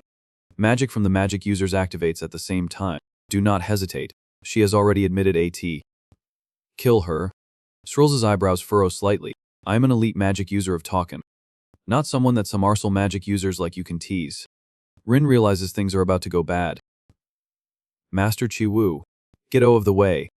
If Kella gets hit by this, he will be seriously injured even if he does not die. This is bad. A dark purple power explodes, tearing apart the space. The room is filled with smoke and faint lightning. Rin takes everything into her sight. Unbelievable. The amount of magic is terrifying. After such a long time, Kella is still surprised. She protected us. A little excitement comes from Srills. You two are demons, are not you? You can't hide AT from me. I am the daughter of the demon king Helkalden. Srills Kalden. In just one day, Kella and Rin have one surprise after another. What? Srills has never avoided the past. We do not have much time. I will show you everything with memory transmission. Both of them step into a realm of memory that they thought they would never know. They see someone telling Srills that, we finally succeeded. A demon can hide their horns and magic. Srills' eyes widen with sudden surprise. That is Hell, the Demon King, our supreme being. In that very moment, Hell declares, my blood runs in your veins. Then you are my daughter. The truth is too far-fetched for Srills to accept. I am the Demon King's daughter. From birth, I was always just one of the experimental subjects. Every day was like hell, day after day. I had to endure countless painful experiments. And all I could do was try to endure. After the children born with me died one by one, I thought I would die like them too. At that time, my tears kept flowing non-stop. Yet now you say, I am the Demon King's daughter. Srills knows that if she does not comply, the outcome will be worse. That is my honor. Father. What Hell did can also be seen as proof of bloodline. Then, I will give you a name. You will be named Srills Kalden. You will play the role of a spy, infiltrating the heavenly realm to provide information to me. Srills happily replies, I obey. A fleeting joy on her face. If I tease for father, the Demon King Hell, then I can do anything. The first thing is to attract people's attention. Look, someone is lying on the ground. AT's a child. I think the child was attacked by demons. We must quickly take the child back to be treated. From that time on, Srills started working as the Demon King's spy. Eventually, she rose to become a magic user of Arsal, working under Talua. And throughout that journey, she endured all hardships. Finally, Srills joined the elite squad Talkin, and gradually climbed to the strongest ranks. After 15 years, she could finally meet her father again. Srills wanted to run and hug him tightly, but she could not. Just a little bit more. She had to wait until everyone was dead, except for Kilman. Srills' role was to secretly use magic to hinder the Talkin army, supporting father until he killed General Kilman. And once father swept away the Talkin, she could return to the castle with him, living next to father, as Srills Kaldan. However, that day, Kilman did not leave, as expected of Hell. You are even further beyond my imagination. I admit you are the strongest opponent I have ever faced. Clearly full of wounds, but Hell does not mind facing him. You admit me. I do not need recognition from a human like you. Kilman is probably a warrior who fears neither heaven nor earth. You are arrogant to the extreme. Demon King. Well then, AT's time to end this. Right. I will pour everything I have left into this move. The Heavenly Spear of Martyrs. Responding to Kilman's move is Hell's Magnelexer of Eternal Flame Inferno. Srills knows that with her strength, she absolutely cannot stop I. Two deadly moves intersect as if they want to see to have wrought everything. In that very moment, Srills hears Hell's voice. Srills. My daughter. This is the next order. Serve the succeeding Demon King as you have served me. And protect him to the end. All of Srills' connection with Hell is officially broken after that explosion. When everything calms down, only the shadow of smoke remains. At the same time, Hell's head has plunged straight into the ground. A terrible scene that Srills is forced to witness. Painful to the point of not shedding a single tear. Srills can only call Hell in vain. Father. After witnessing her father's death, she has no choice but to return to Talua. People across the continent, including Talua, celebrated this victory together. We won. We have eliminated the Demon King. For the first time in thousands of years, they rejoiced at the death of the Demon King. After that, Srills decided to retire from the military and return to Arsol, back to her second home, where she had started her first mission for her father. Srills will start again from here. To avenge her father's death, she had planned to erase everything, starting with this Arsol. Rin has difficulty changing her address. Impossible. You are the Demon King's daughter. Just imagining AT makes Kella's spine tingle. Damn A. I thought I finally escaped those demonic siblings. Although she and I are not related by blood, I did not expect to have another relative. After that, Srills still has something to say. I won't force you two to cooperate with me as fellow demons. But I will tell you one thing. This magical kingdom of Arsol is a core threat to the demon race. The longer this place exists, the more Kella Kaldan, the last hope of the demon race, will have difficulty staying alive. Kella himself realizes that, she is right. Even in games, magic users are always an important force in battles. If we let them do whatever they want, the one in danger is me. The magic users have also regained consciousness. Damn A. Everyone must have come here after hearing the explosion. We can't let anyone else steal this merit. Everyone. Use as much magic as possible. Suddenly Kella rises up. These bastards. They must think I am like humans. Like them. Yet they still attack me without any hesitation. Rin stares blankly. Master. Kella's demeanor exudes majesty. This is just self-defense. Okay. Even Srills has to turn her head to look. This energy. Impossible. AT's father's power. That night, they started an endless war. In Rin's eyes, this is probably more like a massacre. For Srills, Arsol is like her second home, so the entire architecture here is like a ties in the palm of her hand. She destroyed all the city's headquarters as well as the Magic Academy. Kella also used Hell's magic to deal with those who are immersed in the festival atmosphere. Kella personally dyed his claws red, causing those humans to fall into eternal sleep. Thanks to the cooperation of the two, the magic kingdom of Arsol was dealt with easily. This can't be happening. That night turned into a war of self-defense. Fires appeared all over the city, to the point where the sky seemed to be dyed red by them. The leader of the magic them failed completely. No, I can't believe Arsol can't be defeated so easily. You demons. I will never forgive you. In the end, his path only led to a dead end. Srills personally carries 8AO. That is also what I wanted to say. I am the one who can't forgive you. Starting from Arsol, then the Talkin Squad, and then the great empire of Talua. I will destroy all of you. Kella and Rin's expressions are 99% the same. That is too much. Unbelievable. It is also time for Kella to leave.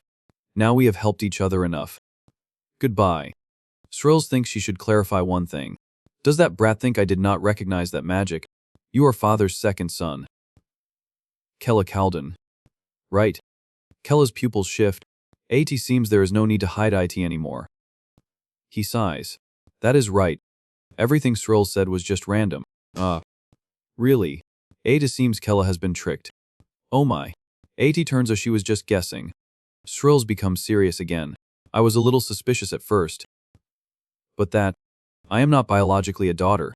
In fact, I am more like I was created from the mutation of father's blood essence. Because of that, I acknowledge that you are his bloodline.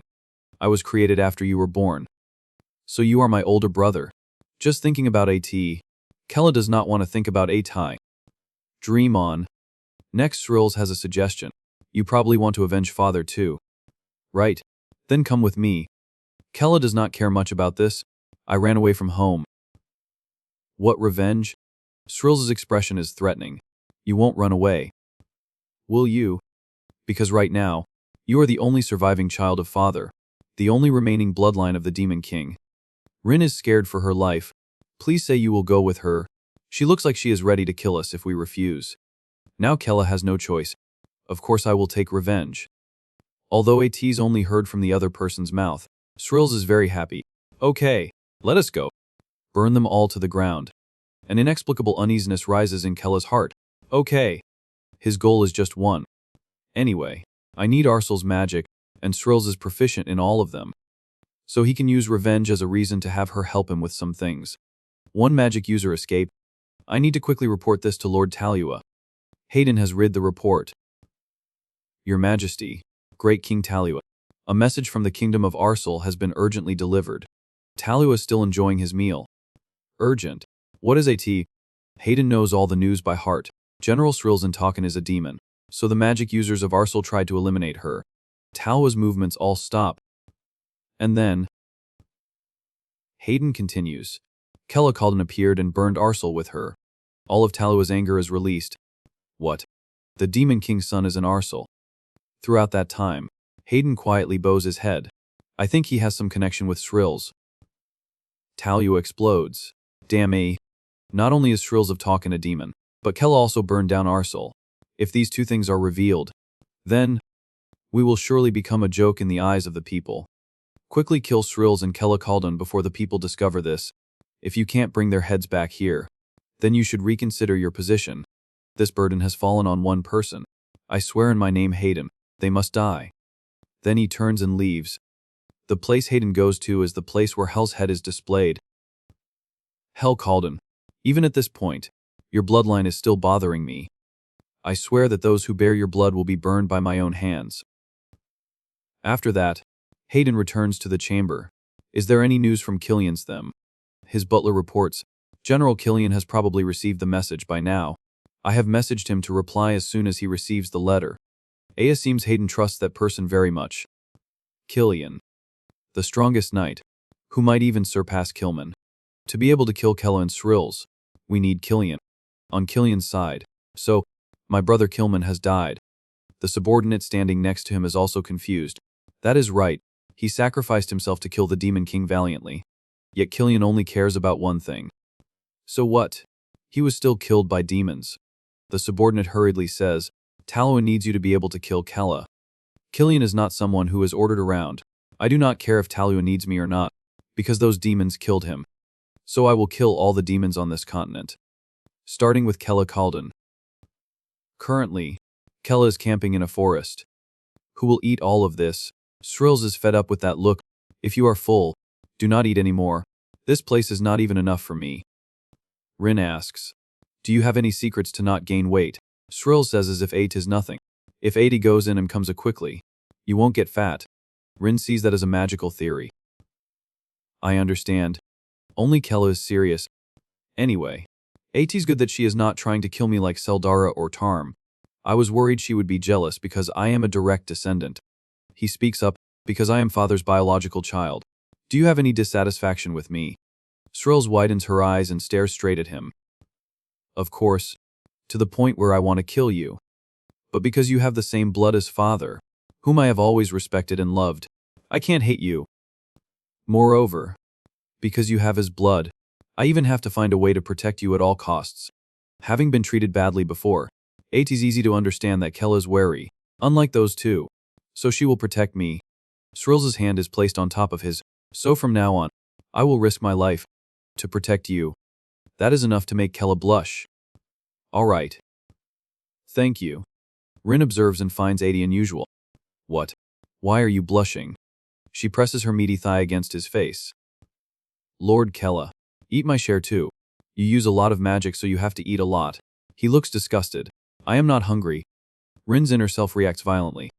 I will protect your health. I will protect you even if I die. Kella is speechless. I understand. So calm down. Srells gets to the main point. Anyway, because the situation in Arsal is probably known to other kingdoms, many demon hunters will soon come here. This place is no longer safe. I suggest finding another place to spend the night. Kella looks up at the night sky. No, actually this is a very good place to stay. Rin is surprised. Here, the plan is already set up in Kella's mind. Yes. Ati just takes a little effort, and Ati will become an impregnable secret fortress. First, we change the terrain to turn this place into a secret fortress. Then, while resting, I will review what I learned from the battle just now. After using a lot of magic, I have to rest immediately. Looking back, even the Demon King rests after each battle. Srill's used even more magic than me, so she needs a longer time to recover. So we recovered safely while being protected by the secret fortress.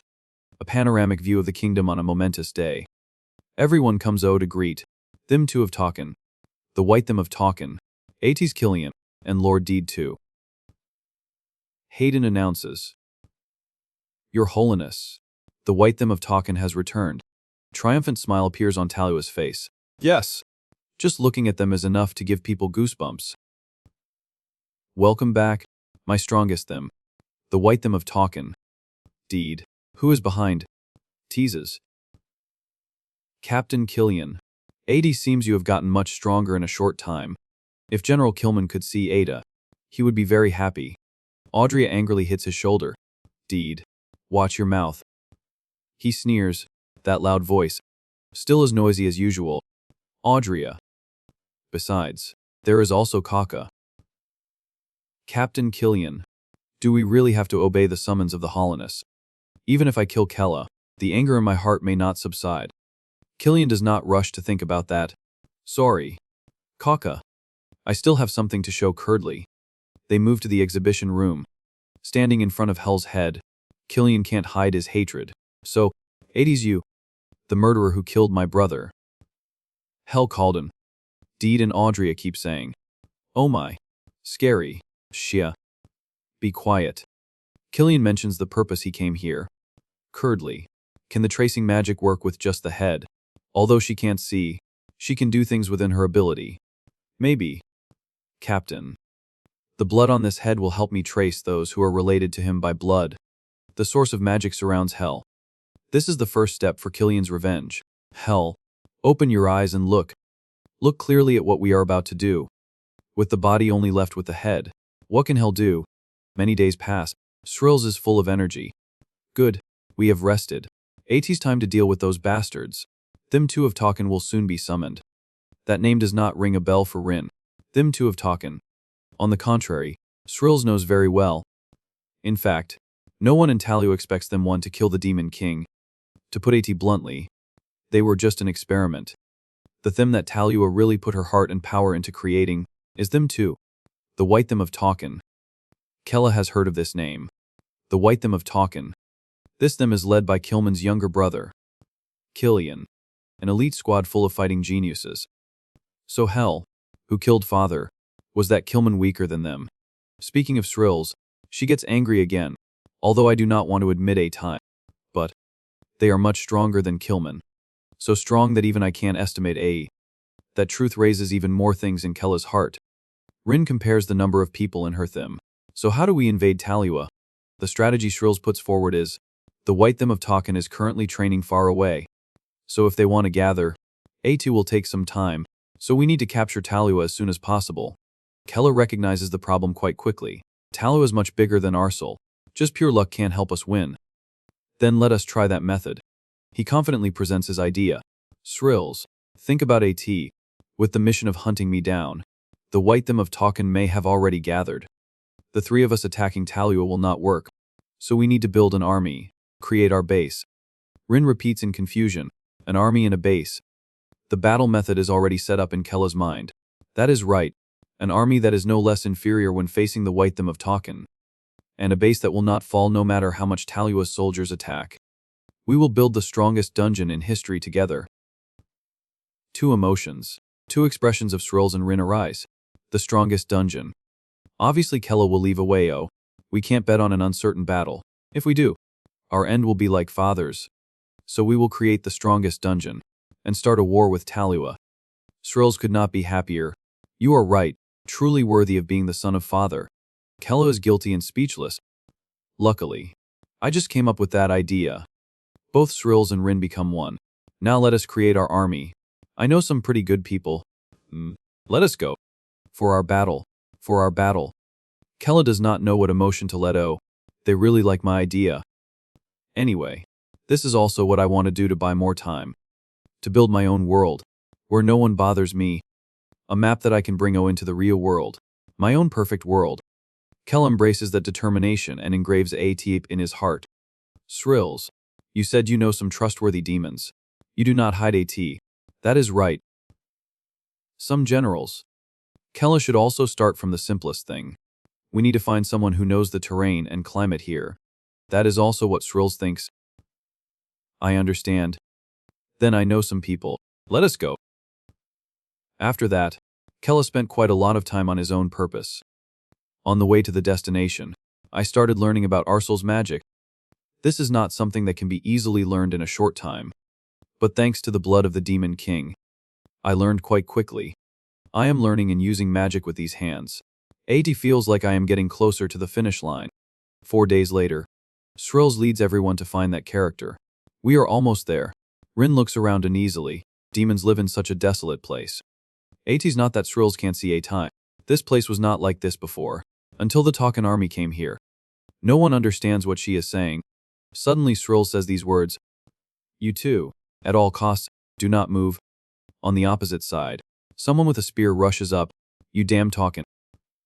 Stop there. Are you stalking us again? I will kill you, you Talkin scum. Even though she is stabbed through the shoulder, Srills does not dodge. I knew it. AIT seems the demons here have not heard of me yet. Rin really wants to rush up. Srills, why did you let yourself be attacked? Quickly tell the truth. Kella suddenly stops her. Be quiet. Let them be like that. That demon is still confused. Why do not you fight back? Do not you even consider us opponents? Srills, with her blood-stained body, kneels down. I'm sorry. I accept everyone's anger, until everyone feels better. The demon does not attack anymore. This is the symbolic pose that only we demons know. Perhaps this is why Srills is now saying, as demons together, I sincerely apologize for everything. The demon is skeptical. You are a demon, but last time, you were with that Talkin. Finally, Kella explained on her behalf. That is right. I am the only surviving descendant of the Demon King Kalden. I swear that she is telling the truth.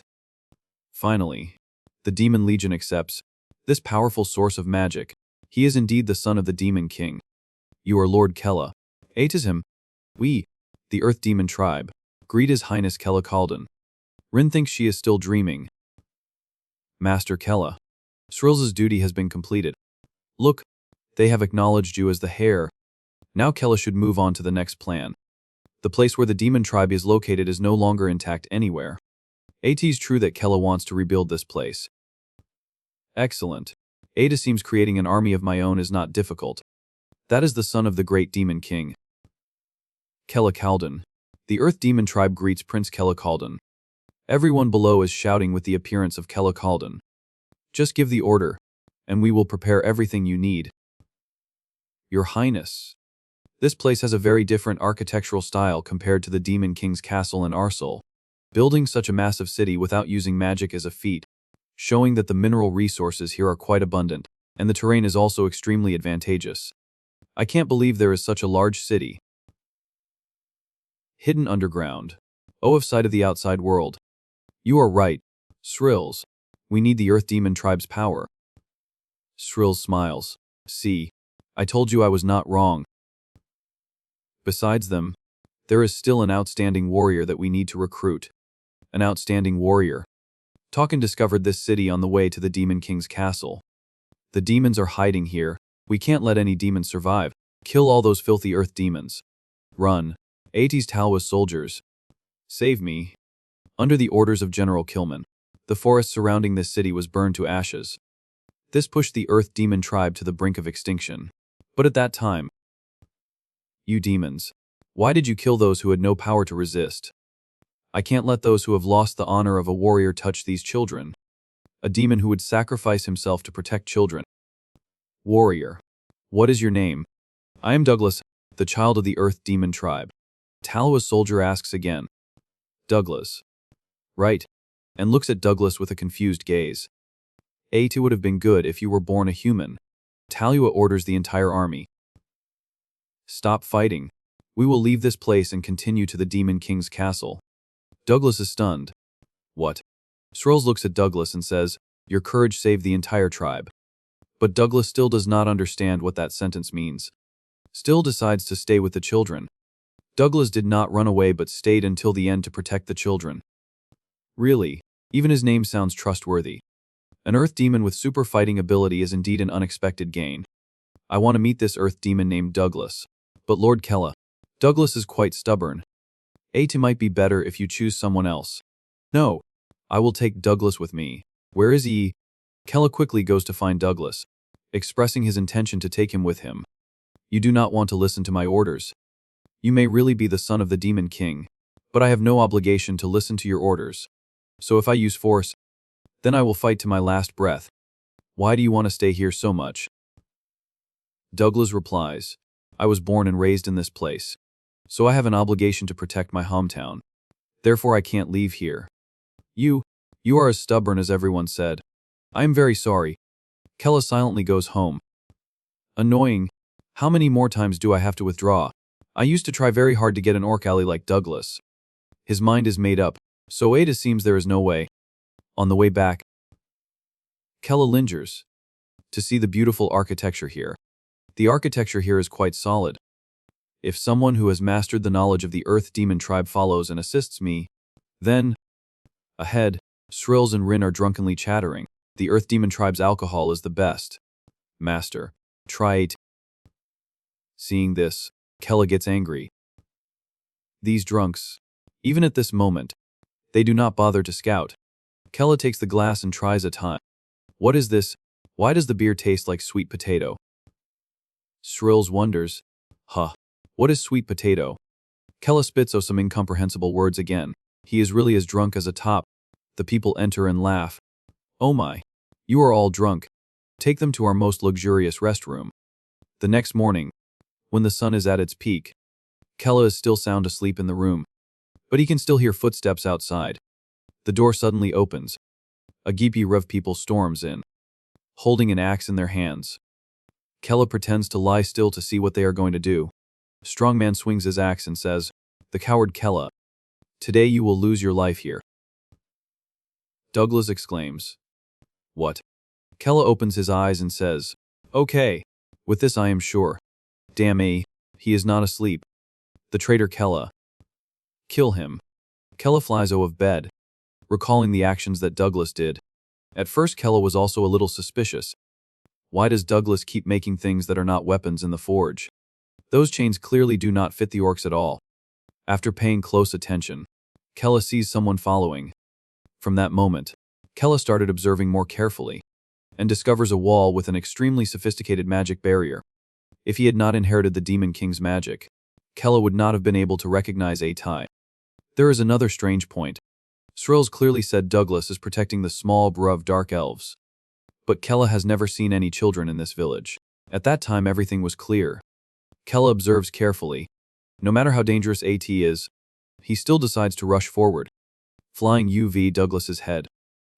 Douglas, you did not tell Killman that you can't let the children die, but that you can't hand them Vkeef. meaning you do not care about protecting the children. You just do not want anyone to snatch them from your hands. Douglas grits his teeth. How do you know? Now, let us go break that magic barrier. Kella drags Douglas outside. How is this possible, great warrior Douglas? Sure enough, they are all related to this. Otherwise this would not have happened. Damn me. Douglas. You really failed. Douglas turns to look at everyone. Wait, I'm sorry. Do not move. If anyone moves, I will kill this Douglas immediately. Damn me. Why is that coward Kella? Kella brings Douglas to a room and threatens him. Open the door. Seeing him dawdling, Kella slams his head down. He painfully unlocks it immediately. Inside there are many people being locked up. They are emaciated with hunger and thirst. Kella can't imagine. Why is it like this? They are more miserable than I thought. From afar, Shrills and Rin shout loudly. Kella, are you okay? These bastards dare to betray Master Kella. Shrills suddenly realizes something. Huh. This is... Huh. Shrills. Can you extract the memory of one of those dark elves and show me their memory using memory transmission? The memory transmitted will not be as clear as my memory, but AT can be done. Then, I am counting on you. Shrills uses memory transmission. This place is hell. My mother was forced to get pregnant and gave birth to me. All life in this place is born in that way. And among those children, whoever is chosen by human nobles will be forcibly taken away. And Dung elves can be sold for a very high price. Occasionally, adults who are caught from outside will tell us about the world there.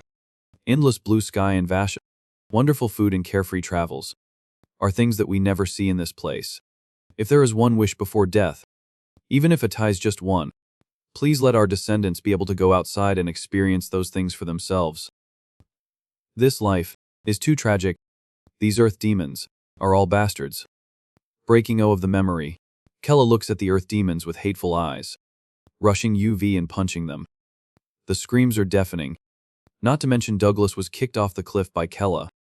Huh. So you were not planning to save the children, but you were trying to sell them. That is right. Dark elves are the rare creatures that human nobles are looking for, and they are also creatures that are favored by nature. The places where they live are always favored in the safest places. Those things, are not they too perfect to turn them into a source of income? You bastard, how dare you enslave other races? The Demon King is dead. So this is what we earth demons have to do if we want to survive from the hands of humans. Hearing this, Kella clenches his fist in hatred. Kella feels that he has suffered enough misfortune from having to endure the anger of his father. But these children, their pain is more than what Kella has suffered. Kella can't stand still when something like this happens right in front of him. Kella decides to ask Shrills and Rin to complete what that Killman guy left unfinished. I agree. These bastards dare to betray our kindness. Unforgivable. Me too. We have to clean up this earth demon tribe's place. Quickly come and help me. Brothers. There are only 3 of them. Kill. Die. The earth demons rush up while saying, the remaining earth demons are attacking us. How dare you oppose the son of the great demon king? Do not retreat. That Kella is easy to eat. Unlike those 2 girls, we have no reason to obey his orders. Nonsense. Lord Kella will become the next demon king. Douglas attacks, intending to slap Kella in the face. Die Kella. Kella thinks to himself, this is not a game. This is the real world. If I can change this place with my own power. Kella flies up and kicks Douglas straight in the back. Then why do I need to be so hesitant like before? The earth demons are fierce. Kill them. Could it be that they are trying for us? Then should we help them? What are you doing? Wood. 80's dangerous. Retreat quickly. If they lose, we will be tortured again. Just stay put. Wood. Wood hesitates and asks. Torture. He remembers the image of himself being tortured and beaten. Then he fearfully covers his face and cries. Kella still does not know what is wrong with him. But hearing the heartbreaking cry from Wood, Kella can't stand it. You heard that painful scream. You will pay the price for them. Just like I thought. It seems I have no choice. Everyone. Quickly eat the earth or losing them means we will lose everything. Douglas has eaten his earth ore. Let us eat a too. Earth ore. I thought that was just in legends. Kella wonders. What is that? Shrills explains. When absorbed, the lifespan of the demon will be shortened, but in exchange, AT can increase their physical strength several dozen times. Douglas's body suddenly becomes bigger than usual. He grits his teeth. Kella, I will kill you. His words are very decisive. Impossible. Their demonic energy has increased along with their physical strength. I still can't use all the power that hell has given me. Give me your life. Kella shouts. Dangerous. Someone rises up, stopping Douglas's cruelty. What is this? Wood speaks up. I never want to be tortured again. Never. Wood, if you do that, you will be finished. Damn A. How dare you block my way? I will torture you to death. As soon as he finishes speaking, Douglas is given a surprise attack by Kella. What are you shouting about? Do not even dream. I will never let that happen. Blood flows from Douglas's chest. He roars in pain. Damn A. Kella looks at Wood and says, Wood. Right. Seeing Wood nod. Kella smiles. I like the way you act. Wood, I have raised an abandoned person like you. Yet you dare to betray me. Anyway, I am going to die. I will definitely drag you down with me. What? His body is growing. Douglas's roar makes everyone panic. He raises a spectacular punch, punching Kella straight in the face, catching Kella off guard. Kella did not expect that earth ore to be so strong. After dealing with Kella, Douglas turns to Wood. You die. Wood. His strong hand grips Wood's neck tightly. Wood, give me your life. You traitor. No matter how much Wood struggles or thrashes, he still can't escape. Is he crazy? He only focuses on killing Wood and does not pay attention to me. Wood's breathing gets weaker and weaker. Damn A. Too far. At this rate I need a long-range attack. Anything is fine. Please. Suddenly, Kella is lost in another world. Kella is confused. Huh. Where is this? You idiot. This is inside your consciousness. Where else would AT be? Kella immediately asks, Who are you? Do not you want to know how to save that guy? Although time passes very slowly here, you should still act quickly. The image of Wood appears in Kella's head. That is right. Wood. You have a way to save Wood. Right. You are not ready to use all the power that Hell Calden gave you. However, when your mind and body are more unified, you will unlock even more power. Skip the explanation. Tell me, what power can I use now? All right. There is one thing you can use. Kella Calden. Kang Chaiwu. I will see you soon. Suddenly someone knows his name clearly, so Kella is quite surprised. What? How does he know my name? Kella's body has a feeling. He hurriedly looks at his body. This is Hell's Fire Arrow. If I use this, Wood, protect your body quickly. Douglas sees the rays of light assassinating him. That is, his hand is still holding Wood tightly. Douglas curses Kella. You bastard. Douglas. All your crimes will end here. After saying that, Kella launches the last ray of light. That ray of light forms a sharp arrow, flying towards where Douglas is standing, and pierces through Douglas's body. His body gradually disappears. The cries for help echo in the sky. Kella breathes a sigh of relief. ATZV hit him directly. He writhes in pain, turning into a tiny Douglas lying neatly in the ray of light. Kella holds the arrow of light in his hand and asks himself, So, what was that thing I met in my subconscious? On this side, Rin is surrounded by earth demons. They are too many. Damn A. The ceiling is too low. I can't use a wide area spell. Fortunately, Kella arrives in time. Do not worry. I will end this quickly. He raises his bow and arrow, shooting 3 rays of light. The arrows rush quickly, piercing straight through them. The fire arrows use demonic energy, as Kella's magic becomes stronger. Now Kella does not have to worry anymore because he has a long-range attack.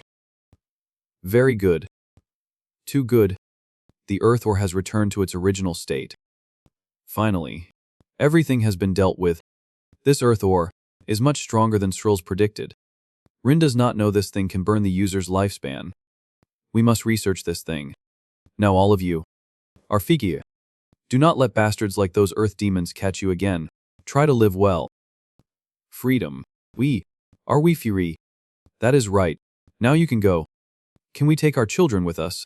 Away from this hell. Thank you. Thank you very much. Lord Kella. It seems that we can't recruit the Earth Demon tribe as followers. I did not expect to be tricked by those bastards. It's really embarrassing. But we can't do anything about Atia. Wood. You were caught here, not born here. Right. Wood looks at Kella and whispers.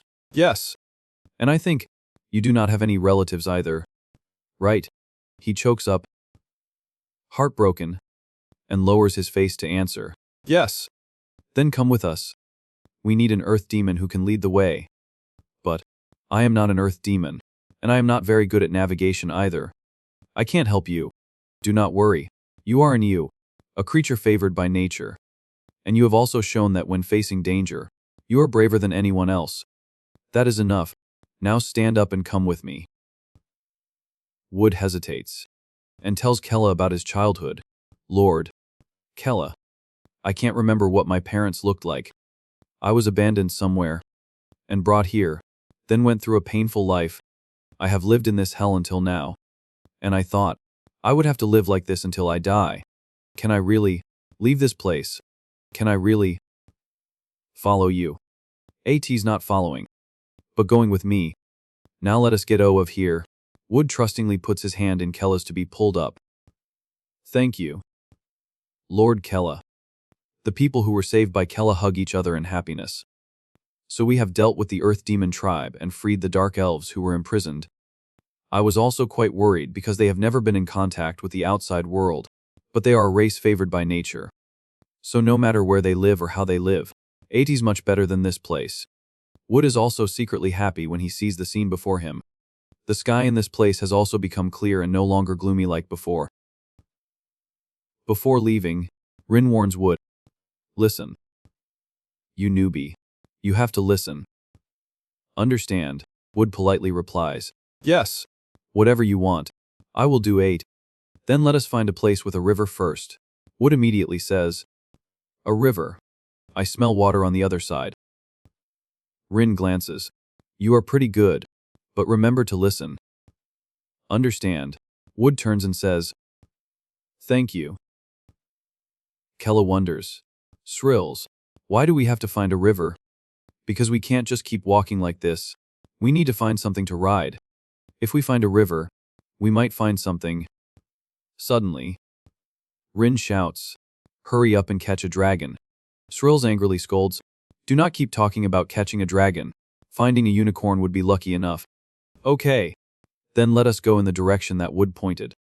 Behind in the forest, 2 horses are standing drinking water by the stream. Then they hear a strange noise from afar and run away in panic. The rumbling footsteps shake the whole area and leave zip footprints. The figure of the monster begins to appear. On the way, Rin shouts loudly. I want a dragon. I said a dragon. Shrills goes crazy and shouts. I told you there are no dragons. At that moment, at the ruins of the Earth Demon, a silent space covers the entire area. A demon is still alive and lying on the ground. His mouth is bleeding and his face is pale with pain, trying to beg, save me. The female magic user curtly stands with her hands clasped and says indifferently, so, you are the only one left. Her eyes are closed as if remembering something. Cut to another chaotic area full of corpses. A voice rings up. Really? A group of people are sitting together with a large piece of grilled meat. Deed stands with his arms crossed and asks, why is not the bloodline tracing magic working? Curly sits gently and replies, that, I do not know. Ada detects many targets in many different directions. Kaka looks at her and says suspiciously, there is no way Hell has that many descendants. Is there no way to determine which direction is Kella? Curdly indifferently replies, that is right. Audrey impatiently says, so what do we do now? We can't waste time hunting each one. Killian holds his sword and slowly says, Ada seems there is no other way. We will track down all the demons scattered across the continent. Curdly, try to find a way to determine where Kella is. Hearing this, Curdly indifferently replies, I can teleport within a certain distance if I am alone. That will be faster. Deed excitedly laughs and says, good. Great. In the meantime, We will slaughter. No. Clean up the remaining demons. We are counting on you for that. Curly coldly stands up and says, All right. Leave a tea to me. After that, her eyes begin to turn cold blue along with a farewell. I am leaving. Then, she immediately disappears like a gust of wind. Deed laughs with pleasure. Just like that, Killian draws his sword and smiles dangerously. Now, let us go demon hunting. Shall we? Returning to the present, Curly closes her eyes to feel the power and mumbles. I can feel some of the energy of Helcadon's son here. Did Kella pass by here? The demon trapped under the wooden plank stutters. Yes, that bastard Kella completely destroyed my tribe. That brat. Curdly asks, Where did he go now? The demon replies, I do not know. But before that, please save. But before he could finish speaking, Curdly fires a strong blast at his head, killing him on the spot. Curdly calmly withdraws her power. She casually says, If you do not know, then you are useless. She looks at the light ahead and whispers, It seems there is no other way but to follow this faint trace of energy. Curly closes her eyes tightly, clasps her hands and murmurs. Kella Calden. Cut to another place. In front of them is a beautiful, dreamy stream. Joyful voices ring. It is a river. We have arrived. Kella praises the O tribe. You led us to a river just by the scent from several days away. The O tribe is really good. The other person replies, Thank you. Hearing this, Rin says irritably, Hemph, do not be so complacent. Newbie. Wood responds softly, Sorry. Kella holds his stomach and says, I have not been eating properly for the past few days, so I am too hungry now. Rin is confident in her abilities and says, Master, I am good at catching fish, so wait a bit for me too. But before she can finish speaking, the fish below the lake fly out of the water one by one, and a series of fish are all neatly in Wood's hands. Kella is very surprised. What? How did he do that? Wood calmly replies, I simply adjust the flow of water with natural power. Shrills praises him. You have that ability. You are really good. Rin seems to have been robbed of her aura and becomes irritable. After that, she immediately opens her mouth. Then I have to light a fire right away, but Shrills next to her quickly creates a fire. Let me do a. Kella also admires. Magic is really convenient. Rin is sprayed with glue on the spot and becomes silent. Not knowing what to say, she quietly sits under a tree away from everyone, her expression sad. The whole Gi is still grilling fish. The smoke rises. At smells really good. Everyone eats deliciously and Shrills praises. Perfect. Tastes great. Well done. Wood humbly replies. Thank you. Kella notices Rin's abnormality, so he wonders, Rin, are not you eating? Rin still sadly says, yes. Seeing this, Shrills picks up the fish and says innocently, Then I will eat AT for you. Rin dejectedly replies, Yes. Go ahead. Kella glances at Rin, confused when he sees her attitude. And Rin is still dejected. Her face is sadly ugly. Suddenly Kella's voice breaks the stifling atmosphere. Just eating fish is not enough. I wonder if there are any fruits around here. Rin hearing this immediately rushes to say, Fruits. Let me go get some. Wood also wants to go find fruits, so he says, I can find fruits quickly. But Kella stops him. No. Wood, let Rin go find them. He looks at Rin and smiles trustingly. Got AT. Rin. Rin is entrusted with the task, happily walks away and says firmly, Of course. Leave AT to me. I will bring back a lot of delicious fruits for the master. Shrills looks at her, smiles and exclaims, She is really cute. She immediately turns to tease Kella. Hey, Kella, I see you are quite considerate. Is AT because you deliberately did that because you saw she was sad? Kella is startled, turns his face away and retorts, Considerate. What nonsense. I just crave fruit. He asks, Hey, Wood, do you think we will find a unicorn around here? Wood replies, Yes. I have smelled them when I was little, and there are some similar scents around here.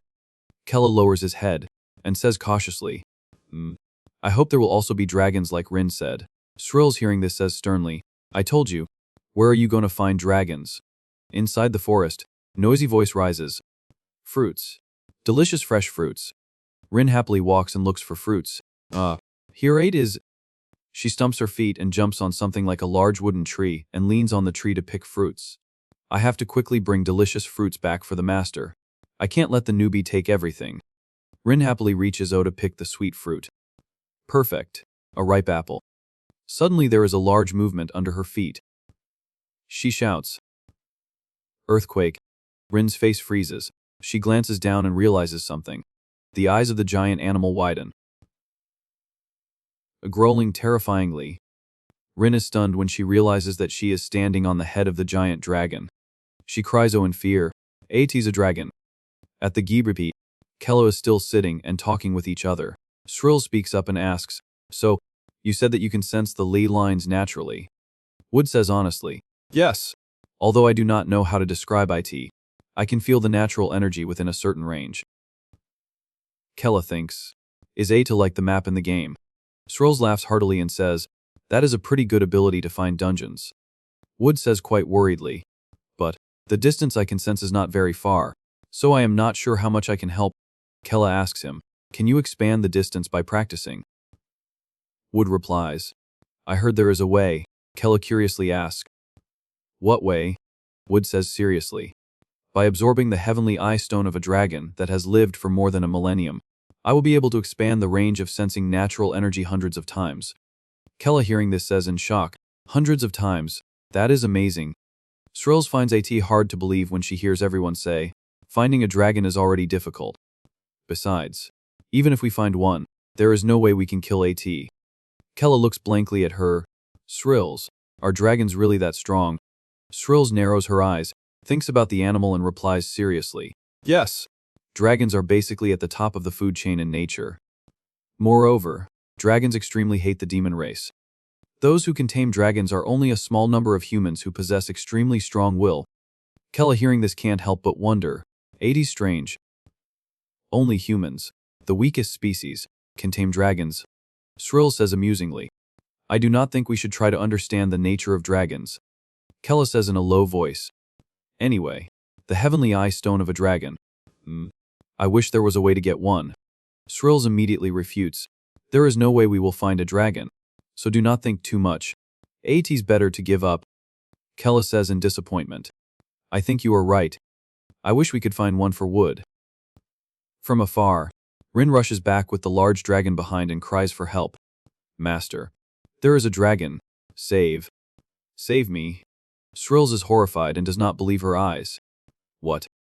A dragon?" Wood seeing this exclaims, "80's so big." The dragon opens its mouth to growl and chases after them. The Geeper runs for their lives and Kella shouts, "Do not stand there admiring. Run. You said you would not meet a dragon. And why is it he so big?" Srill says in surprise, "I do not know either. Even I have never seen a dragon this big." The dragon is still chasing after them fiercely, baring its teeth boldly. They run for their lives and Rin shouts in fear, and everyone tells her to be quiet. "Rin, do not shout anymore. If you keep shouting, AT will keep chasing us." They keep running Yip into the forest and shouting. At this time a silhouette appears in front of the forest. AT's Curdly who has come here and closes her eyes to feel that sound. That sound is... The atmosphere around them becomes unusually quiet at this time. The Guppy is afraid and hides behind a large Rex, and the dragon is still searching for prey. Ada seems that he has given up because AT can't find anyone, so the dragon turns its head and leaves. Srills observes and breathes a sigh of relief. Ada's gone. She turns around and angrily scolds. "What exactly did you bring back when you went to pick fruits?" Rin tearfully apologizes. "I'm sorry. I did not know there was a dragon nearby." Wood remembers the image of the dragon and assesses. Ada was so big, with that size. Could Aate have lived for more than a millennium? Kella suddenly says, "If so, then..." He is talking when Curdly suddenly speaks. "A dragon that has lived for more than a millennium. So that means it has a heavenly eye stone." Kella enthusiastically agrees with her. "Exactly. This could be a good opportunity." Suddenly the atmosphere becomes silent. The whole Jirapay turns to look at Curdly. Kella blankly asks, "Who is this?" Shrills suddenly recognizes and stands up startled. "Aate can't be. You are Curdly of the Talkin' White Squad." Rin shouts in shock. "What? Why is a member of the Talkin' Squad here? Have they discovered us?" Shrill says loudly to everyone. "Everyone, prepare to fight." The whole Giaparit picks up their weapons to attack. Curdly is known as a cold-blooded magic user. ruthless without any leniency. Kella unhappily thinks, I thought after escaping from the Demon King's castle I would live peacefully. Why is AT one danger after another? And this time AT's a cruel magic user. He bares his teeth warily at Curdly. But contrary to the noise, Curdly calmly says, Calm down. We do not need to fight here. Kella, who is holding the bow and arrow, is stunned when he hears this. What? Curdly slowly continues, Srills, the talking traitor. You know fighting here does not mean anything. Srills, hearing her words, is both angry and afraid of Curdly's power. Curdly shows them her power and authority. Because I can easily kill all of you with just one spell. Kella, seeing this, is also afraid. So he asks Srills, is she telling the truth? Srills honestly replies, I do not want to admit AT, but she is not exaggerating at all. I am sure Curdly is stronger than all of us combined. Rin says in confusion. But then, what should we do? Curdly says coldly, we do not need to do that here. If you are willing to follow me without causing trouble, then you won't have to die now. A cruel tone as a warning to Kella's Giata Rup. Kella carefully asks, where do you want to take us? Curdly narrows her eyes and replies dangerously, to our captain. She remembers the cold, decisive leader of her thym. Killian. Srill says in horror, just as expected, has he started acting, the Killian White Squad. Curdly indifferently conveys, the captain of our thym is looking for Kella Calden. You follow me? Kella frowns. His eyes sharply retort. You think, you are sure you can kill me if I refuse? Curdly, hearing this, says indifferently, that, do not you want to live a little longer? Kella is still defending and thinks with difficulty, I am dreaming of living as if this is a game. Do not dream that I will die so miserably. If I follow this person, I will definitely die. So AT's better to just... Thinking of that, he resolutely shouts, I would rather die than obediently follow you. Then he flies up, with a brave spirit, and waves his hand to launch his sword. The sword, with his power, is released like the wind flying towards the opponent. Curdly quickly defends. A barrier blocks in front of Kella's arrow. Behind, Srills also attacks fiercely. Everyone attack. She releases a powerful move. A stream of purple light collides to destroy Curdly's shield. Wood looks serious, standing in a defensive position and ready to fight. Strong attacks and powerful magic are constantly hitting Curdly's shield. But all of Ada seems to have no effect on her. Rin's eyes are burning with fighting spirit. Determined to think, I have always been a burden to Lord Kella. I can't die without being able to do anything like an idiot. After thinking, she rushes forward and punches the protective layer of Curdly hard. I will protect Lord Kella. Srill shouts worriedly. Rin, get out of the way quickly. Do not do close combat with her. Curdly is inside the protective circle. With a cruel face says, Aida, seems this is your choice. A terrifying source of power is about to attack, causing Rin to wince and dodge. Curdly launches a powerful attack. The fierce force of the attack causes Rin to be blown away. She lies on the ground, her face in pain. Curdly loses patience, raises her finger and prepares to finish them. Then I will just bring Kella Calden's corpse back. She uses her magic ice arrows. A series of sharp ice blades controlled by Curdly fly straight towards Kella's Gia rep. Srills tries to say loudly, everyone come here quickly. Rin, hearing this, also quickly flies UV. Kella's G-depth rip quickly creates a huge round ball to envelop them. Kella worriedly asks Rin, are you okay? Rin says sadly, I'm sorry. Lord Kella, I can't help you. Srills quickly interjects, AT's not the time to say these things. My shield is about to break. Kella asks Srills with difficulty, Srills, do you have anything that can defeat her magic? Srills replies to him, unfortunately, even if I did, the difference in magic power between me and Curdly is too great. On this side, Curdly frantically casts her magic. The ice swords all fly forward. Ata stabs hard at their shield. My shield is starting to crack. Kella supports himself with his hands and stutters. If that is the case, then we will die in her hands. Kella is unwilling and tries to think. There must be a way. Think quickly. After that, he widens his eyes as if realizing something. He remembers that mysterious entity. That is right, the entity in my subconscious. If I can meet that entity once again, then... After that, Kella shouts loudly. He uses all his power to summon that entity. Srills does not understand what he is doing, So she reminds him, "What are you doing? If you use your power in here, the shield will break quickly." Ignoring her reminder, Kella tries to use his power. Appear. In the noisy forest, the birds keep flying away. The giant dragon from before stands outside observing everything. Its eyes are sharp and unpredictable. On this side, Curdly is still casting magic and says, "I can feel Calden's energy radiating from you. Ada seems AT only appears when you use your power. Now I understand why I could not find you before." She says indifferently, "But even so, perhaps this is the end of you." Kella is still trying to focus but to no avail. He is disappointed. Damn why can't I go into my subconscious? Could AT be the IT is something I can only enter when I am about to die? An unexpected result has occurred. Shrill says loudly, "No, the shield is broken." The ice blades controlled by Curdly have quickly broken Shrill's shield, causing AT to shatter and destroy the opponent.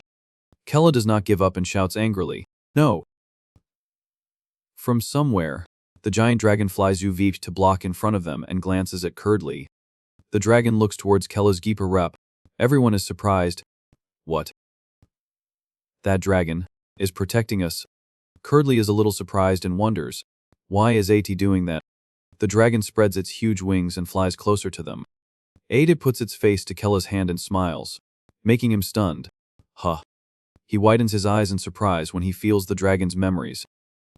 This is the dragon's memory, a cheerful girl sitting on the dragon's back. That is Kella's mother. So that means the dragon knows Kella's mother. The girl happily hugs the dragon. These memories, bitter and gentle, are... Suddenly the dragon's voice rises. Run. That makes Kella startled. What? Was that the dragon's voice just now? The dragon looks up at him and there is something moving in its throat. AT opens its mouth and spits a small round ball. Kella holds the thing in his hand and is confused. What is this? The dragon says to him, "This is my heavenly eye stone." Kella says blankly, "But why are you giving AT to me?" The dragon looks at him and replies, "There is no time to explain. Hide your power and run away quickly." That sentence makes Kella confused. Hide my power and run away. Why? The dragon looks in another direction, growls and urges, "Hurry up." After that, AT opens its mouth and spews fire towards Curdly. The fire surrounds her, but Curdly is still calm. Oh! A dragon is helping the demon race. How strange. Kella sees the tense situation and runs away. There is no time to think anymore. Everyone. Run quickly. The dragon shields them and the whole Javrupper runs for their lives. Curdly is confused. Dragon is indeed very strong. But why is AT interfering in this? Ada seems, "I need to find a more." The dragon glares, full of anger. At her, Ada spews a torrent of hot fire, wanting to burn the opponent to ashes. The fire with fierce heat covers everything. Curdly says indifferently, "Is that your strongest attack? Then I will also return the favor." She narrows her eyes. A cold light appears. Curdly casts a spell, creating a magic circle in the air to control the dragon. From within the magic circle, a large iceberg emerges. Curdly says with a cruel face, "Meteor stone." The dragon below is still spraying fire strongly. But above, the meteor stone is about to press down on the dragon's body. The dragon is still fighting tenaciously despite the imminent danger. Ada widens its eyes, its appearance painful. A beautiful memory rushes back. AT's the innocent little girl hugging AT. Her expression is extremely happy and joyful. Returning to reality. Without that gentle memory, the dragon widens its eyes in pain. A shocking sound occurs. The iceberg has pressed down on the dragon, causing AT to collapse. Kella, who is running away, hears the sound and looks back in shock. His eyes are stunned and confused. That huge iceberg has killed the dragon, a tragic scene. The dragon lies scattered on the ground. Curdly slowly approaches. She goes to AT and says, "A dragon actually helping the demon race." The more I think about AT, the stranger AT gets. I have to take the opportunity to check its memories before AT dies. But the dragon growls terribly as if wanting to refute her actions. The area around the dragon begins to be burned by the fire. Curdly wonders. Huh. The dragon says to her, "You selfish and cruel humans. One day, you will surely regret what you have done." After saying that, an explosion occurred and the dragon voluntarily sacrificed itself. Smoke and blood fly up in abundance. Curdly stands still. She whispers, "AT killed itself." Kella has also taken advantage of this to escape quietly. She clutches the piece of ice in her hand and curses. Annoying, but even so, your fate will not change. Kella. Blue butterflies are released and fly into the sky. Curdly declares, fate has decided that you will die at the hands of the Talkin' White Squad. In another place, voice rises, why did that dragon do that? At first AT was chasing after us. Then why did AT turn around and help us? Wood replies, more precisely, I think AT was trying to protect Lord Kella. That is right. Ada suddenly appeared after Kella used demonic power. Do you know why? Kella looks at his hand and vaguely replies, at that time, I only had time to look at a bit of its memory. AT seems that AT used to know Kella's mother. No. My mother. Rin says suspiciously, but normally dragons do not cherish the demon race. I wonder what the Sephitori behind AT is. Kella lowers his head and says softly, I do not know. I could only feel a bitter feeling from IT. Rin asks him, did the dragon give you something? Kella holds the stone in his hand and replies, this? Rin is surprised. That is the Heavenly Eye Stone. AT not only saved us but also gave us the Heavenly Eye Stone. Shrill speaks up, Ada seems we were saved by the Queen. Kella thinks, what is the relationship between Kella's mother and that dragon? There is something very strange in that dragon's eyes. After that, he gives the Heavenly Eye Stone to Wood and says, anyway, getting AT is our blessing. Take AT. Wood. Shrills urges it. That is right. The Talkin' White Squad has discovered us. We need to prepare everything thoroughly as quickly as possible. Wood takes AT but hesitates. But this is a very precious thing. Is AT okay for me to use EI? Kella replies, of course. And AT does not have any effect on the rest of you. Quickly eat AT. Wood says, then. After that, he puts IT his mouth and opens his mouth to eat the Heavenly Eye Stone. Wood swallows AT down his throat and absorbs AT. After eating, he immediately becomes painful and strange. Wood shouts. His eyes change unusually. The strong change makes Wood unable to control AT. His eyes glow. A different image appears. The image of the dragon reappears. When I was born, I became an experimental subject for the humans. They used the most cruel experimental methods without caring about my pain. That continued day after day. Generations of humans appeared, and my pain never stopped. They dissected my body into pieces to serve their experiments. And whenever I was on the verge of death, they would use recovery magic to save me. Centuries passed like that. At that time my mind was completely shattered. I gradually accepted and gave up everything. Those evil humans said, Aita does not even complain anymore. By our generation Aita has stopped crying. Can this be considered an achievement? Just when I had accepted death, the Demon King appeared and said, you lowly humans, I will destroy each and every one of you. In that battle, the laboratory that imprisoned me collapsed and returned freedom to me. The laboratory and everything were dilapidated and desolate. In that way, I escaped from that hell. Finally, I was able to feel freedom and spread my wings to fly in the sky. I began to look for my own kind. When I told them about the cruelty of the humans and asked them to help the demon race against them. But strangely, no one believed me. The dragon race had long established a close relationship with those humans and helped them fight against the demon race. But almost no dragon realized that the reason why humans could become close to the dragon race was through sacrificial offerings for experiments like myself. Humans have used this dragon race to conduct countless experiments, thereby finding ways to understand the dragon race and our magic. But this truth has always been beyond the ears of most of my kind. They do not believe me, because they have long been instilled with hatred for the demon race by those humans. They think that I will find a way to harm those evil humans. So, in the end, I could not live with anyone, whether AT was humans, demons, or dragons. If that is the case, then why was I born in this world? If I do not belong anywhere and can't change anything, then what is my reason for existence? So, I decided to go into seclusion and enter the eternal night, along with absolute silence. I intended to spend the last part of my life waiting for death. Suddenly, the footsteps of a child come. The little girl's clothes are tattered and she is crying miserably. The little girl comes in front of the dragon, making Aita stunned, until one day I met Karist. The little girl cries and calls for her mother. Mother. The dragon is stunned. Huh. The little girl runs UV and wails, "Mother," and hugs the dragon because she thinks it ties her mother. Her innocent eyes are full of tears, constantly calling for her mother. The dragon says to her, "I am not your mother." At that time, I realized, perhaps, I have found my purpose in life. Child suddenly appears before Long Shen. The memories of him seen through the memory transmission of the child were cruel. In the past, Long Shen was used as an experimental subject by humans, but with Charist AT was by the demon race. Even within the demon race, there exists a separate and hostile group called Terezika. Through experiments, they analyzed the magic of the dragon race and researched spells to tame dragons.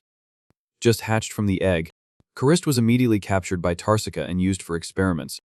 Among all the experimental subjects, Charist is the dragon with the highest magic potential.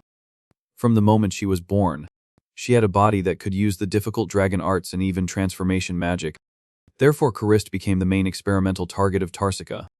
The little girl suffered pain every minute and despaired without a way. After that, she found the teleportation magic herself and escaped from the experimental facility, wandering everywhere alone, until she met Long Shen. Long Shen thinks that perhaps their fates are similar, so they attract each other, or maybe AT's just a coincidence. But, because they have both experienced painful days, they can't act like strangers. Charist at first looks at Long Shen and calls him master. Of course, Long Shen accepted this way of addressing him. "That is right. I am not your father or mother, so call me master." Charist is very happy to be accepted, constantly calling her master. Master. Master sounds like mother. No. Just master.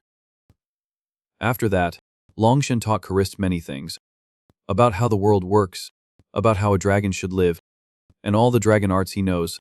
The time Long Shen was with Charist was different from the long, drawn days before. Everything passed by unexpectedly fast, until the girl became a mature woman. Long Shen revealed, "Thank you, Charist." "Why are you saying that?" "I just wanted to say thank you to you." "But why?" "Seeing Charist grow up little by little, and the time we spent together, has brought me happiness beyond words. All the pain I once endured just because I was born as a dragon suddenly becomes meaningless in the face of that beautiful life. But then, change comes at the moment I least expect. Long Shen's expression suddenly changes. Charist also sees the unease and asks her master, "What is wrong, master?" Only to see Long Shen shout loudly in the opposite direction. "You, who are you?" "What? 80s me." "Charist." Long Shen continues to shout. "That form. Are you a human or a demon? Tell me quickly." This time Charist is truly afraid. She stutters looking at her master. "Master. What is wrong? Are you testing me?" Replying to the answer is a powerful attack. "Whether you are human or demon, I will kill you." In a moment, everything before Charist suddenly turns into illusion. In her is full of savagery when she witnesses her master has changed. Few people know that all that he wants is to live a happy life with Charist. But he has been shortened his lifespan because of countless experiments on him, so he has not been able to live as long as other dragons. His body gradually degenerates as his lifespan runs out. Only Charist is panicking and running back. "Master, why did you do that? Do not you remember me?" Her voice suddenly echoes in Long Shen's ears. 80 seems he is about to remember the name that has been with him for so many years. "Master, do you remember me? Are you okay now?" Long Shen hurriedly explains, "I am sorry, Charist. I did not mean to attack you." And at that time, he realized one thing. Before the day he completely did not recognize Charist. Long Shen needs to stay away from his disciple. Only when she wakes up, Charist realizes that her master has completely disappeared. She keeps calling his name. "Master, where did you go? Do not joke anymore." "Come oh." "Master." Charist is crying louder but does not receive any miracles. On Long Shen's side, he continues his journey to leave his hometown. For Charist, the disciple he always cherishes, he went to the farthest place he could and began to prepare for the end of his life, silently immersed in old memories of Charist. In the cycle of remembering and forgetting, Long Shen gradually understands why most of his memories have disappeared. His life is about to end. Until one day. From afar, I feel an energy that is both bitter and sweet. Long Shen immediately turns his head to look in an indefinite direction. Instinctively, he begins to wander in search of that energy. on the last day of his life. Finally today, he met that energy again, and that was Kella. Longshen follows the beating of wings in the sky. Then again, he observes Kella's side. This energy is the only thing left in my memory, is the energy of Karist, my precious disciple. No, my beloved daughter. That is her energy. To see her one last time, Longshen disregards his exhausted body and rushes forward. Karist. His destination is Kella's place. There, 8 is not Karist but another child. Longshen still appears in front of them regardless. However, in that brief moment, he realized that that child is Karista's child. Through the memories of that child, I see my beloved daughter. Karist now has become a mother always holding her baby son in her arms with love. Here, Longshen begins to sob. Karist, at least your precious child will be protected by me. After saying that, Longshen changes direction. Thank you, Karist, for making the last days of my life not pass by meaninglessly. In the last moment of this long life, being able to see your child once is enough. I love you, my daughter. Karist. In an instant, Wood seems to feel the sacred warmth that she once lost. She unconsciously kneels down. Hey newbie, are you okay? Something like a very long memory has just been transmitted into my head. But, AT's like a dream. The more I try to remember, the more AT disappears. Now I can't remember anything. But, where is that dragon? I know for sure AT died. A happy death. Kella next to him looks confused. A happy death. Then AT must have died at the hands of that magic user. A little later, Srills shouted at Wood. What? You still have not felt anything. You said that memories were transmitted into you, and even shed tears. But other than the word sorry, Wood does not know what to say. She explains that AT seems this ability can't fully function immediately, or AT may gradually develop over time. In the worst case, AT may not function because your ability is not strong enough. That is right. Newbie. Still too doing in green. Rin says. At this point, Kella is forced to think. Then there is no other way. We can only wait and see what Wood's ability is like. So what do we do now? We do not know when the Talkin' White Squad will find us again. Now the important thing is to find a place that can protect us. Thrills. Show me the world map. A map is erected with 2 colors, blue and red. The kingdom of Talua and the lands of humans are in the blue area. The place that used to be the Demon King's castle and the territory of the demon race are on the other side. And now, the whole Gieparipi is in the middle, the border between the 2 sides. After a sigh, Kella immediately says, then, AT's best to set up a base on this island to the south. Rin immediately reacts. What? You are not planning to go Zep into the territory of the demon race. Kella says that his father deliberately sent him to Arsal, the land of humans, possibly to meet Thrills. But he must have foreseen that after the Demon King's castle collapsed, humans would launch a large-scale attack on the demon race's territory. Thrills replies softly. That is right. Right after father died, not only the Talkin' White Squad, but also the human army took the opportunity to prepare plans to destroy the entire demon race. Then should not our demon race unite at this time? Kella should stand up as the new leader. Kella absolutely refuses. No, not possible now. As everyone has seen, in the Dark Lands, I am labeled as the cowardly son of the Demon King, who escaped alone. Perhaps the other demon races also think that way. I am not strong enough to unite the demon race. Rin shifts the target to Thrills, but this is quickly rejected by Thrills. Other than father, no one can prove that I am a descendant of the Demon King. Even if there is no other choice, the things I did to the demon race when I was in Talkin' are also very difficult to be forgiven. Kella continues. Therefore, for the time being, after building a complete dungeon to be the base, I need to create my own achievements. Things that can prove my power, causing the demon races to willingly follow me. Achievements? That is right, that is AT. As expected, the whole Girep spirit suddenly boils. If from now on we gradually build up achievements, then the demon races will gradually come to Kella. Prove yourself and become the new Demon King. If everything goes as you say, nothing could be better. Kella continues to observe the map. That is right. Right now, we need to gather and map a strategy. First, let us create a dungeon in the south and use Atai as a temporary base. The first step in the plan is supported by the whole thing. AT's lucky that I only explained briefly and they listened. Finally, I have gathered the necessary them members, but unexpectedly I am being chased by strange people. Facing the Talkin' White Squad at this time is still too risky. I need more information, based on what I have experienced here so far. This place has many similarities to a game. From the terms used in Magic to the names of the races and monsters. All of them are very familiar. If this world is really related to my past life, I can take advantage of the identity of the Demon King's son to collect the necessary things. And I can completely build a survival strategy based on knowledge from the world of my past life. There is still a chance to win, therefore Kella will absolutely not die in vain. Cut to a scene. A town is suffering a cruel massacre. We will stand on the side of humanity. Please forgive us. 10,000 pleas are uttered. But all are eaten without mercy. D just pouts.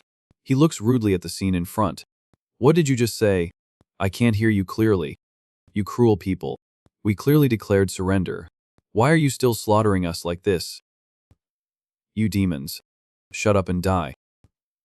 From behind, Audrey with a large axe has killed countless demon races. Only a scream of agony can be heard. Kaka next to her reports. Dealt with AT here too. Captain. But he notices something. Not far away. Killian has asked curtly that. So you said a dragon helped Kella? Yes.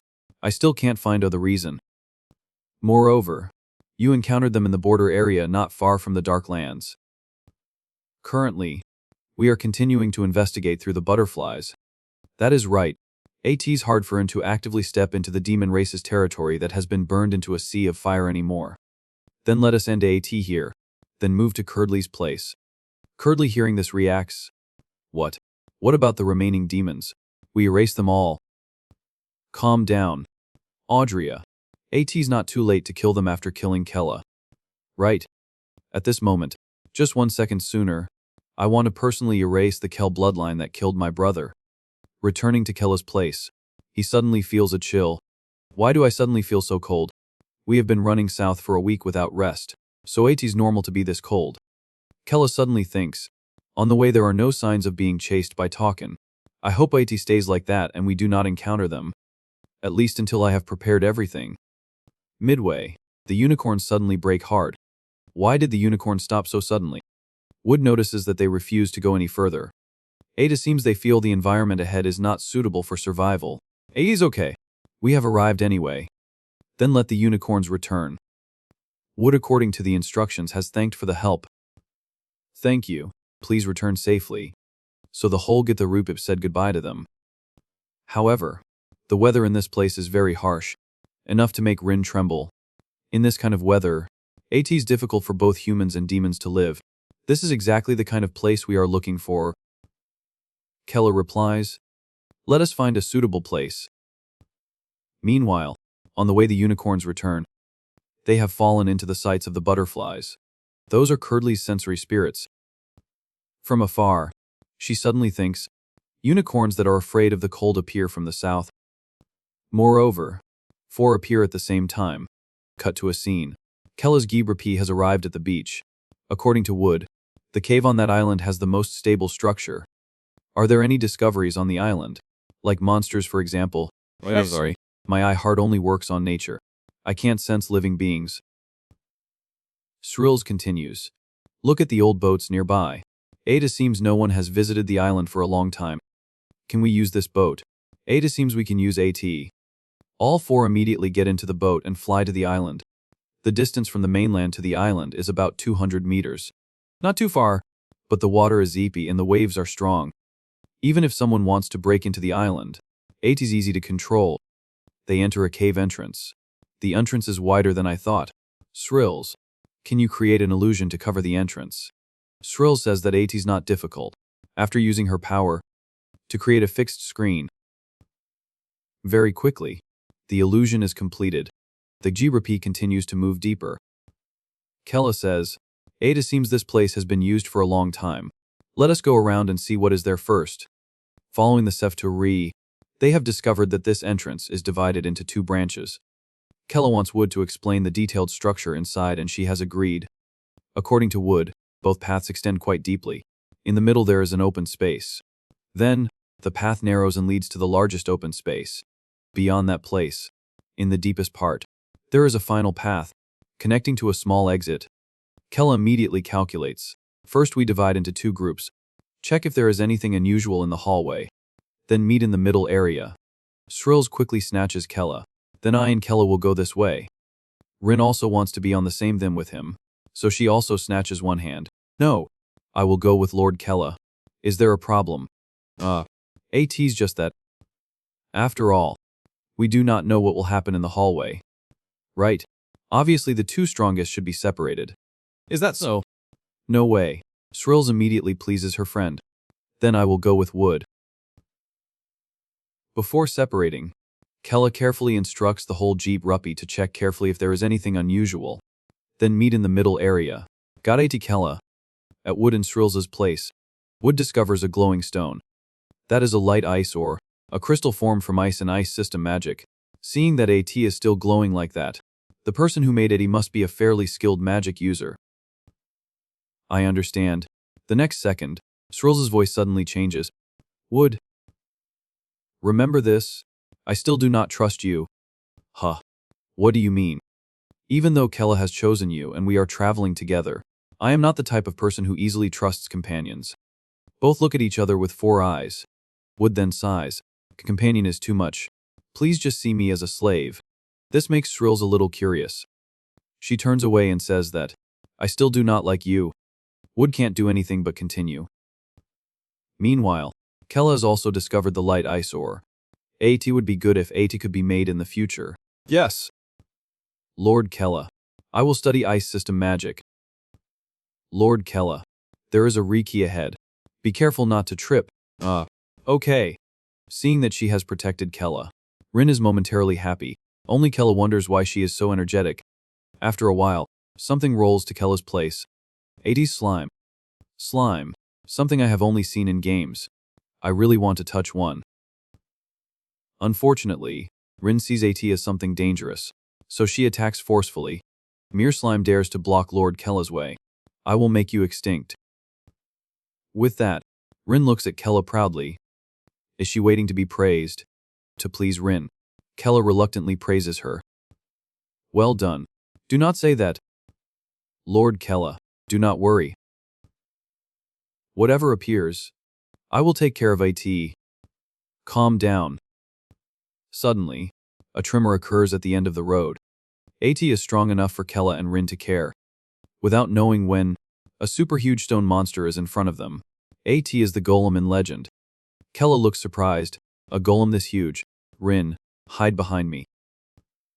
Unexpectedly. She refuses. No.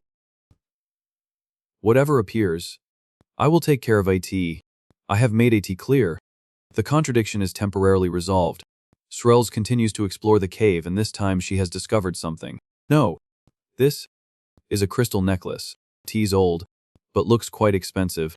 Could AT be that we have found a dungeon full of treasure? Not only that, Shrills also puts AT on and asks Wood. Look, does AT suit me? Yes. Wood replies reluctantly. Feeling that Wood's answer is too boring, Shrills is a little uncomfortable. If AT were Rin, she would probably say something like you look very beautiful. Commander Shrills. I do not like this at all. Both continue on the road. Wood seems quite concerned about this. Cut to a scene. That golem has started attacking Rin. If I smash this golem. Unfortunately, before she can act, the golem has already made a move. Aida swings its fist, using centrifugal force to punch Rin. She is blown into the wall with many injuries. Kella immediately reminds her, bare hands are useless. Our attacks have no effect. No, I can do 80. Rin returns to the battlefield again. I will do 8. However, the cruel reality once again pounces on Rin. Rin, why? Do you have to try so hard? Facing the golem. Rin has clenched her teeth. If IT continues like this, I will not become Lord Kella's servant. What? While Kella has not fully understood Rin's implication, she has determined that the golem must die here.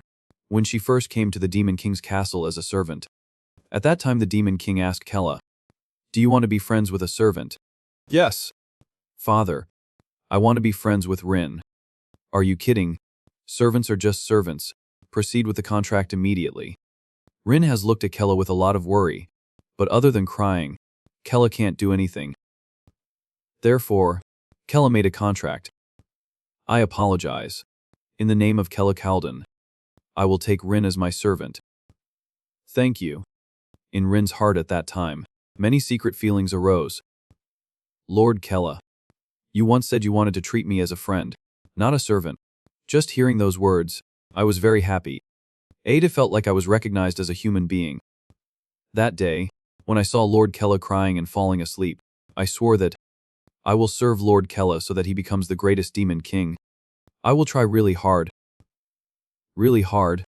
But UVD, contrary to my expectations, Lord Kella is a crybaby and weak, always being threatened by his siblings. The climax was once when Kella shouted loudly in the warehouse. He said, Rin, I almost died. I am so scared. If you die, I will die too. Even though I am cold and serious with Kella, being tough with him. But he still does not change. Therefore, I am despised and discriminated against by other servants. Rin once had to listen to harsh words. That your eyes are beautiful. I will gouge them. Oh, okay. Rin, you only need to eat the leftovers of Lord Tarm. Anyway, you are about to die with Kella. That is enough. Right? Every day, I have to eat food that burns my body, and even have lava poured on me. When I sleep, I can only sleep alone in the stable. But even that place, when other servants come to bully me, that is not a safe place either. 2 twin sisters have come to her with sharp knives. Rin, you are here. I heard you seduced Lord Tarm with this beautiful body. Let us see. I will make you even more beautiful. At that time Rin only knew how to cry and beg them. Please, do not do that. Since that time, I started to hate Lord Kella. The oppression makes Rin think about harming Kella. Because we have a contract, if he dies, I die too. So A2 would be better if we die together. And so Rin tried to commit suicide with Kella. But the plan soon failed because Kella's recovery ability was too strong. Rin becomes resentful of everything. Why? Even in death I can't do what I want. What should I do? Kella hugs his neck. Trembling. I'm sorry. Rin. And so, Rin finally gave up everything and lived like a soulless corpse. But suddenly Kella changed completely overnight. As if he has become a different person. Lord Kella now is the model for the great hair of the Demon King. The strength in Rin suddenly increases.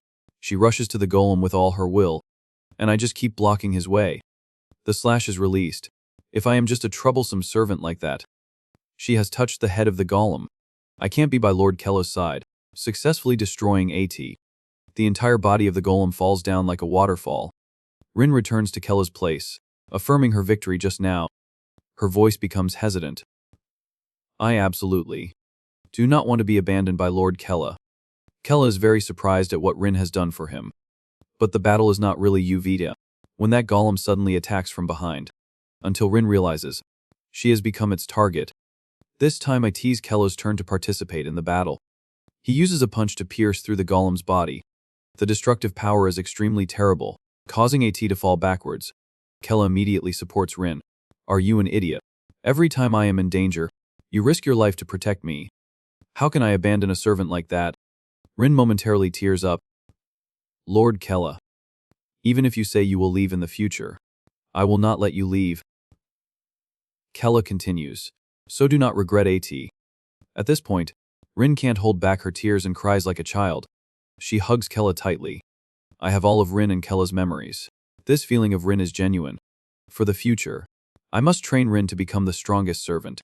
After checking everything, Srills and Wood have arrived at the entrance. Finally the first strategy has arrived. AT's wider than I thought. There is also a diamond bracelet here. I have to quickly take AT and show Ada off to Rin. At this time, Wood suddenly calls her, as Srills. What? I am not going to give AT to you. You are not interested anyway. Really? Do not you realize AT, or are you pretending not to know? Wood replies. These words make Srills very surprised, her expression momentarily blurred. The next second, the bracelet she is wearing suddenly turns into shackles imprisoning her hands. What the hell is this? Behind, terrifying figure suddenly appears, making Srills shudder. Could AT be? Treasure spider. Does that thing live here? Wood gently asks, is that monster a treasure spider? The strange feeling from that gem just now is bait for that monster. Srills feels like she has been played by Wood because she knew but did not stop her. But that does not even matter when the treasure spider has approached Srills. Wood replies, because I thought Srills would definitely realize. So I was observing. Wood uses her power to temporarily stop the monster.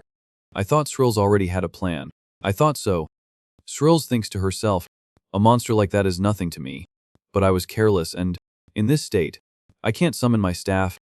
Now I can only trust Wood. Srills immediately shouts, that is right. I pretended to be caught for a reason. Wood, to test your strength. Test. Now I am tied to a gem connected to the spider web. What are you going to do now? Wood immediately runs UVP. I will remove that stone for you. Unfortunately, no matter how hard she tries, Wood's blade can't solve the problem. Treasure spiders will cast barriers on everything connected to their spider web, absolutely impossible to break with physical strength. After a click of her tongue, Wood has a better option. At this time, the spider has released a deadly poison. Its target is the prey Srills. Fortunately, Wood managed to pull both of them away. The acid from that spider, just touching AT will melt immediately. What should I do now? The ground is barren. There are no roots that can be used. Srills says that if she could use magic, that monster would be done with just one blow. So, hurry up and do something. The treasure spider continues to spew poison. Both luckily escape death by a hair, but Ada chooses to shoot Silk instead. This time Srills is stuck to the wall. This damn spider. AT's targeting me first. I am stuck in the barrier. AT approaches Srills with its sharp claws, pushing her into a precarious situation. Damn, a mediocre monster like this is actually fighting me. Before being pierced by its claws, Wood suddenly uses her body to shield Srills. Srills said that if you can use magic, one blow is enough, according to the instructions. I will try to do something. Wood forcefully cuts off the spider's leg, causing AT to shout in pain. After pulling the fangs of her body, Wood has turned AT into a weapon to break the shackles for Srills. I did not expect this to work. The shackles have been completely broken. The spider is angry that its prey has escaped the net. AT even attacks Wood fiercely, but Wood still does not dodge. The reason is to protect Srills. Please watch behind. Srills, Wood says with a hoarse voice. Srills is extremely surprised at what Wood has done for her. Therefore, she summoned her staff. Srills turns her eyes to the spider. A lowly insect dares to look down on me. Purple fire is launched, causing the spider to die in the strong impact. AT is burned to ashes by Srills' ultimate move. Thanks to that, all the shackles on Srills' body completely disappear. Wood also collapses to the ground. Srills only notices Wood at this time. How did you break the barrier around the gem? Wood explains that if IT is the spider's Rhea body, AT will not be affected by the barrier. If that judgment is wrong, you could die. I thought my life and death did not matter, because I received Srills' order to do something. Srills looks at the person she once did not trust and feels extremely regretful. This reminds her of many years ago when she was stabbed by a sword. After holding the sword tightly, Srills only smiles faintly. Caught you. What? On purpose. That is right. Srills retaliates with a powerful slash. The man has seen through Srills' trick. She chooses to sacrifice her stomach and cuts off the opponent's head. If she had just been slightly off, Srills would have died. At that time Srills had said that whether she lived or died did not matter.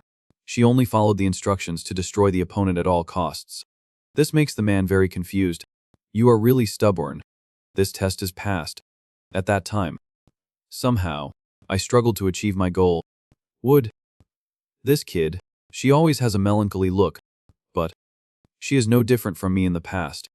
This kid risked her life to protect me. In an instant, Srills has approved Wood. From now on, I recognize you as a teammate. So, do not die easily. That is an order. Wood is momentarily surprised. But then she smiles softly. Yes, I will remember that. Inside the cave, a voice echoes. Srills, are you guys okay? Rin, why do you look so miserable? They are horrified to discover. Wood, why are you so badly injured? However, she still reassures everyone. Srills has used healing magic on me. Srills at this time shouts loudly. Kella, why did you let her get hurt to this extent? Rin hurriedly explains. Srills, I voluntarily wanted to fight myself, so that is why. However, Kella also turns to blame. What did you do to Wood? She is so badly injured. She hearing this suddenly asks, did you also encounter a treasure spider? Yet he looks blank. A treasure spider? What? We faced a golem. This makes Shrills very skeptical. A golem and a treasure spider also appear in a dungeon. It's rare for those two types of monsters to be in the same place. Could it be that this place contains some secret? But they suddenly ignore that thought. Rin is quite badly injured. Let me use healing magic on her. You two rest for a while. At this time, Kel along with Shrills are scouting around. The internal structure of this place has some similarities to the Demon King's castle. There are even traces of human construction techniques. But what worries me the most is that statue. The box at its feet looks too suspicious. Yet Rin is excited because she is curious. Could that be a treasure chest? Even Shrills is like that. That is right, Rin. You think so too, do not you? Okay. Let us try to open AT. Suddenly the eyes of the statue light up. Kella seeing this is immediately wary. Wait. He wisely shoots an arrow towards AT. Lie down immediately. A magical beam shoots from the statue's eyes. Luckily he blocked AT. Everyone is safe. This situation makes everyone panic. What is this? The chest is a trap. Unbelievable. Who would have guessed this? Kella loudly demands. Hey. Look closely. The trap is so obvious. Not stopping there, the statue continues to attack. Shrills is able to dodge thanks to her reflexes. At that time Rin offers, we will also help. But she is immediately stopped by him. You two have not recovered. Do not jump into fight. Jumping in now will only get in my way. Although Rin is reluctant. That is the order from her master. Suddenly she shows an angry attitude and shouts. Newbie. But Wood does not care much. I was ordered by Shrills not to sacrifice myself easily, so I will focus on recovering as Kella said. This calm attitude makes Rin surprised. I can't argue. Kella tries to hold on a little longer until you guys recover. At this time Kella offers, I will attract the statue's attention. You attack its body. He constantly shoots magical arrows towards AT. Taking advantage of this opportunity, Shrills casts Fireball. Then shoots I towards IT quickly, but AT's useless. This makes her panic. AT uses a magical barrier to defend, combining with the attack at the same time. The statue can cast multiple spells at the same time. How is that possible? There are only two possibilities. A high-level magic user has set those spells on the statue in advance, or there is something inside the statue actively casting spells. At this point, Kella suddenly thinks of a plan. If that is the case, Wood, can you check the structure inside AT? Wood immediately receives the order. Yes. Inside he is just an empty statue. This makes Kella become embarrassed. Then the big possibility is that someone is hiding inside AT. First, we must break that shield to take down the statue. Try everything. No matter how strong the spell is, AT can't break AT. What to do? Suddenly a familiar entity appears from inside the wall. Unexpectedly, they are the golems that Kella faced. AT makes him shocked. What is this? This golem is stronger than the one just now. Also, a head suddenly sticks out from the top. Unexpectedly, the treasure spider appears again. AT immediately jumps to Shrills' place. The treasure spider too. AI's too big. Then were those just spider babies just now? Shrills hurriedly casts a fireball towards However, AT does not have much effect. Damn AT has no effect. So this is the mother spider. Right at that moment, the treasure spider also launches a counterattack. In this situation, Shrills thinks to herself, if I was not trapped in this narrow space, I could use a wide area spell to sweep them away. Kella, do you have any way? But he is still struggling to fight the golems. If I release Hell's magic right now, I can end everything quickly. But if I do that, the Talkin' White squad will find our location again. What should I do now? Suddenly Kella comes up with a new idea. Wait. There is something wrong with the statue. He has just realized one thing. Since the monsters appeared, the statue has stopped using magic. Thinking carefully, so AT is using magic to control the monsters. Kella speculates that the monsters started appearing after Shrills told Rin to destroy the statue. It's possible that the statue sensed the danger from Shrills' words, so AT summoned the monsters. At this time Kella speaks up. No matter what, we must destroy that statue at all costs. Shrills, stall for time for us. Hearing this, she looks shocked. What are you planning to do? Kella hurriedly rushes away. If Ada stops using magic to control the monsters, then the barrier will temporarily disappear. With determination, Kella punches straight into the statue. AT is surprising that he has destroyed a part of the statue. Even Srills is surprised. Why did he pierce through the statue and go inside? At this time, the golems have surrounded her. Indeed, Srills alone is not enough to resist. What is this? Why are the golems rushing towards us? In addition, the treasure spider has also set its sights on them. The current situation makes them panic, and the spider rushes towards the statue. Ada seems only the spider is small enough to fit inside. At that time, the golems are about to reach Rin and Wood. They are attacking this side too. Now we have no choice but to fight back. Suddenly a familiar figure rushes Zuvi. Srills hurriedly casts magic. You guys are injured. Where do you have the strength to fight? With her power, she creates a shield to prevent them from approaching. She says loudly to reassure them. Now we can only trust Kella. When entering the statue, Kella discovers something strange. What is that up there? That is what is controlling the statue. Just destroy T and Atai Zuvf. Unfortunately, he is caught by the treasure spider. Ada sprays silk, causing him to stick to the statue. Although he is extremely annoyed, he can't do anything. Why did the spider appear at this time? Outside, Srills loudly calls Kella. We can't hold on for much longer. Finish AT quickly. However, he is completely controlled. I wanted to, but danger is gradually approaching Kella. And then the treasure spider now rushes to attack. In the face of the current situation, he can't do anything. Do I really have to use Hell's power? Suddenly the demon king Hell appears in his mind. You idiot. What do you think you are doing? This makes him panic. What is happening? Is this the abyss from last time? Hell loudly scolds. Why are you letting those trash monsters beat you up like that? Kella argues back. I should be asking you that question. Why do you always appear at times like this? I almost lost my life last. Hell gets angry. You shameless person. Shut up and use domination immediately. Even though you are weak now, AT's enough to control those low-level monsters with domination. Hearing this, Kella panics. Is AT like the contract I made with Rin when I was doomed? Hell immediately denies. That is completely different. You idiot. In you flows the blood of the Demon King passed down through generations. All Demon Kings possess the ability to dominate. As long as you have a desire for power, AT will awaken. That is right. That is the strong will to take the opponent and make AT your own. Release the greed that is deeply rooted in your blood.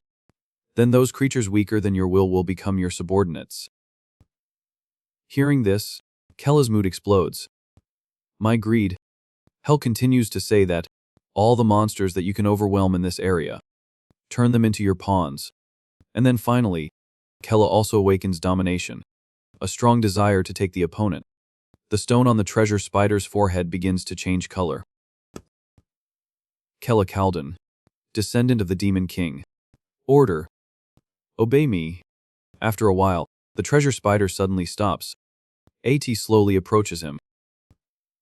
This feeling, the slots for minions are forming in a materialized way. Just like an item in a game.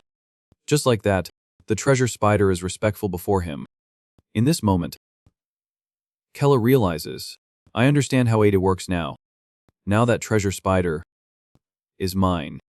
On the other hand, Srills is still resisting the golems. However, her defense is about to be destroyed. Do something, Kella. The magic barrier is about to collapse. Right at that moment, Kella speaks up. Just try a little harder. Everyone. However, he is still worried. One spider is not enough to end this battle. With the help of the treasure spider, he gets closer to the core of the statue. I have to control all the demons outside. Taking this opportunity, he flies to the top. I will turn all of you into mine. Ada seems he wants to use domination to control the entire statue. The golems suddenly stop. This makes everyone surprised. The golems have stopped moving. Wood suddenly notices something. Look. At this time, Kella has completely controlled the statue. He is smug. Got AT. I did not expect the master of this dungeon to be such an arrogant slime. This slime is definitely enhanced with high-level magic. I finally get to touch a slime. AT so soft. Srills shows little surprise. Domination. I have never heard of AT. Probably because I do not have the Demon King's blood. Rin is extremely surprised. At's amazing that he can control so many monsters. So that is the skill called domination. Kella is delighted. Because I have defeated the master of this dungeon. Now building my own dungeon will be much easier. Because you have a stone on you, I will call you Stone. Seeing him like that, Srills also wants At. I am so jealous. I also want to use domination. Let me use I too. Wood on one side suggests. At may be a bit exaggerated, but a magic user once created a high-level slime like this. So what do you think happened to the people who used to be here? Rin then looks around, looking at this desolate place. They must have left a long time ago. Srills thinks that it's also possible that they all died in the battle with humans. Whatever the case, this slime must be very lonely. At's lucky that I can become the new master of this dungeon. Kella at this time secretly ponders. The creature from the abyss revealed that skill to me. If I had not met him, I would have been done for this time. I wonder what the conditions are to meet him. After thinking for a while, he still does not get an answer. Helpless. Oh well. Thinking about things I do not know is not helpful. Everyone start building the dungeon. The first thing is to draw a map. After subduing Stone, I can also command the monsters here. To avoid being discovered by Talkin, we have deployed scouts around the area. The baby spiders at the entrance. Half of the golems at the forks. The middle hall will be guarded by the mother spider and the remaining golems. Then reclassify the weapons taken from the treasure chest in the stone statue. Rin is attracted by the daggers. Can these daggers really help me become stronger? Srills reveals that those daggers have the ability to enhance the accumulation of magic power. Before, she only used magic power from her hands to attack. If you learn how to use the knives well, the attack will become much sharper. Hearing this, she shows excitement. I will definitely learn how to use them, to protect Kella from the Talkin' White squad. Someone in the thim gives Wood a shield. Are you okay? That shield is just a piece of rotten wood. However, she thinks differently. 80's amazing. This shield still retains moisture, firmness, and has natural energy inside. I will choose this shield. Kella asks softly. If you have decided, just take a tea. It's true that elves have different senses. In addition, Srills takes a book. I will take this magic book. Ata does not seem to have any special magic. When Kella chooses a sword, Srills offers one. You must take this one. Ata contains the strongest magic power. Take At. Hearing this, he is a little curious. That one is the strongest. However, Kella does not seem interested in At. He is suddenly attracted by another sword. Then decides to choose At instead of the strongest one. But I still want to take this one. Despite Srills' dissuasion, I am attracted to this one. At is exactly the sword I used to use in the game. Ada feels like reuniting with my old sword. After taking everything that can be used, we start building the dungeon according to the map I drew. This land is quite barren, so the materials are not very good. We use soil, stone and water to create building materials. Based on Wood's knowledge, we designed the architecture from natural materials, and used Srills' magic to connect them. This is a dungeon created from the combination of the knowledge of the Earth Demon Tribe and Arsol. A crude dungeon was built in conditions of scarce materials, but At is a dungeon built from my favorite design map. This is my first dungeon, but Ada may also be my last. Night gradually falls. Kella goes to Stone and gently asks, do you like It? This will be your new home. You seem to be very satisfied. Just avoiding talking and living like this is not bad at all. When the moon gradually rises to the top, suddenly, butterflies gradually appear in the scene. At makes the scene become blurred. The scene gradually shifts to another place. Lord Hayden, on behalf of Arsol, I would like to express my deepest gratitude. You personally visited this place. Hayden at this time speaks up. Is now the time we need to maintain such etiquette. A vassal kingdom of Talua like Arsol has allowed things to get to this point. I apologize. That day everyone was engrossed in the festival so. However, that only makes him even more angry. Do not give excuses. The ancient magic kingdom of Arsol, the traitor Srills and the coward Kella. Only those two. Yet you lost to them. Is this acceptable? I've no words to defend myself. Immediately summon the strongest magic users of the 5 elements. I will bestow the Talu Enhancement Stone, a treasure bestowed by the king himself, and I will personally lead the enhance them of magic users. However, the old man considers, I heard the Talkin' White squad has also taken action, so why should our magic users be dispatched? Hayden firmly states, Even the Talkin' White squad has not found their whereabouts. But if the Arsal magic users can act first and eliminate them now, would not that help restore Arsal's shattered honor? Yet he is still a little worried. That is right, but even if we use the Talu enhancement stone, AT will come with risks. Said to this extent, Hayden is angry. At this point, are you still worried about trivial things like risks? Not stopping there, Hayden even uses magic to teach him a lesson. Hey, Elder. AT seems you have some misunderstanding. Arsal has become what Atai is today thanks to my construction. Not yours. Be glad that I have not dealt with you personally. I need a legitimate reason for the king to continue supporting Arsal, so be silent and immediately summon the magic users of the 5 elements. The scene gradually shifts to outside the castle. While Hayden is leaving, he is still secretly pondering. If the Talkin' White squad finds Kella before he does, Kella will definitely die at their hands. At least our magic users must find Kella before them. Suddenly someone comes to inform him. Lord Hayden, the commander of Talua's magic, so he also wants to find Kella. That Kella. I am the one who will find him for you. On the other hand, Kella is confused about his seat. Hey, is this okay? Is my chair too weird? Anyone who sees AT will think I am the Demon King. Rin is enthusiastic. You will become the Demon King sooner or later. A throne like this is obvious. Srills is also quite concerned. But only having fish to eat is really not good. I have to make Kella eat and drink enough. Rin immediately agrees. That is right. Lord Kello is at the age where he needs nutrition. So I will go hunting a little further. However, he quickly reminds her, but what if Talkin discovers you? AT's too dangerous. You can't go. Lord Kello is always only worried about us. But in his heart he thinks differently. But AT's true that I am starting to get tired of fish. I want to eat meat. Wood then offers, then I will try to catch some carnivores. Srills is a little surprised. What? Is not there any carnivores around here? Wood explains that, when I was training, I came up with a way. This wooden shield still retains vitality, so AT can synchronize with my power. So I plan to use the wooden shield to take root in the ground and find prey. AT's like fishing on land. The roots have to grow slowly and quietly to be able to hunt. Although after 2 hours have passed, there is no movement. Then AT extends to 4 hours.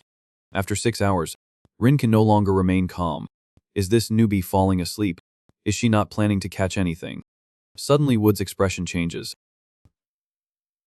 Feeling movement, she immediately pulls up the shield. A beast crawls up from below.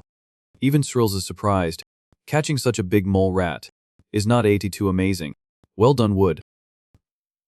Being praised, she becomes shy. Does Srills is praising me. Yet Kello is a little worried.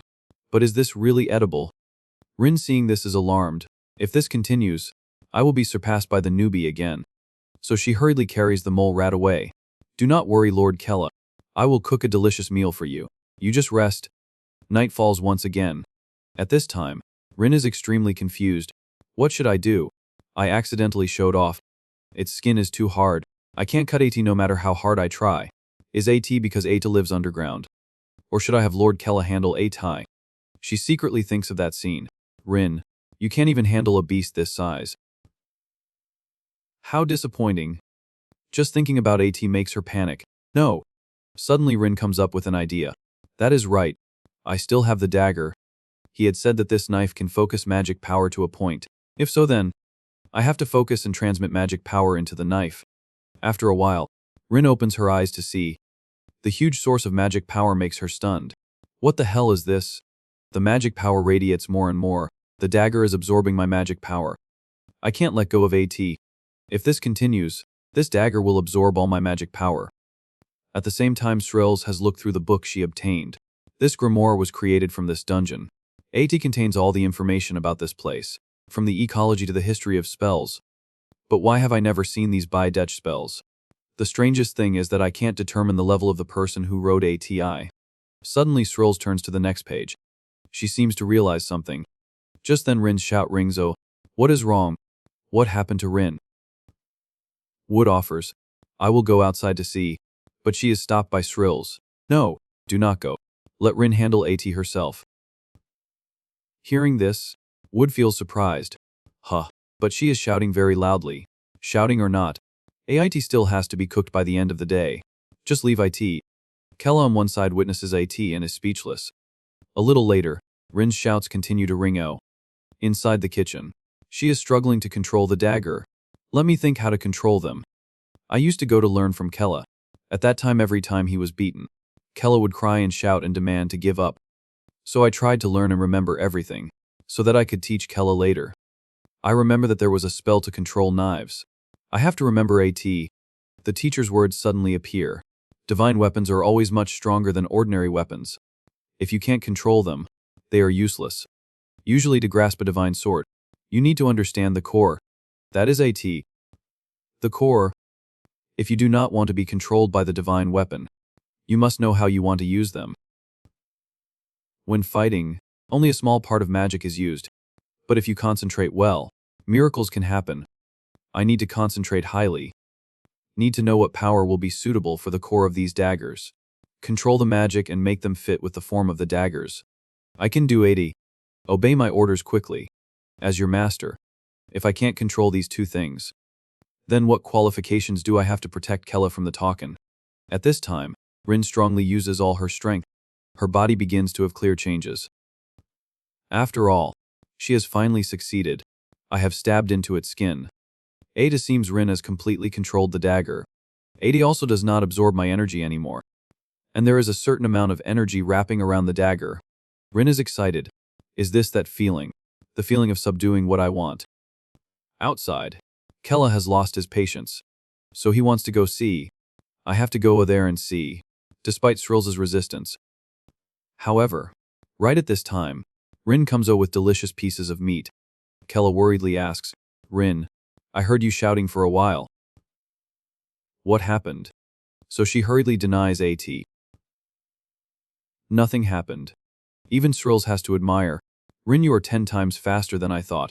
Controlling that sword is your fort.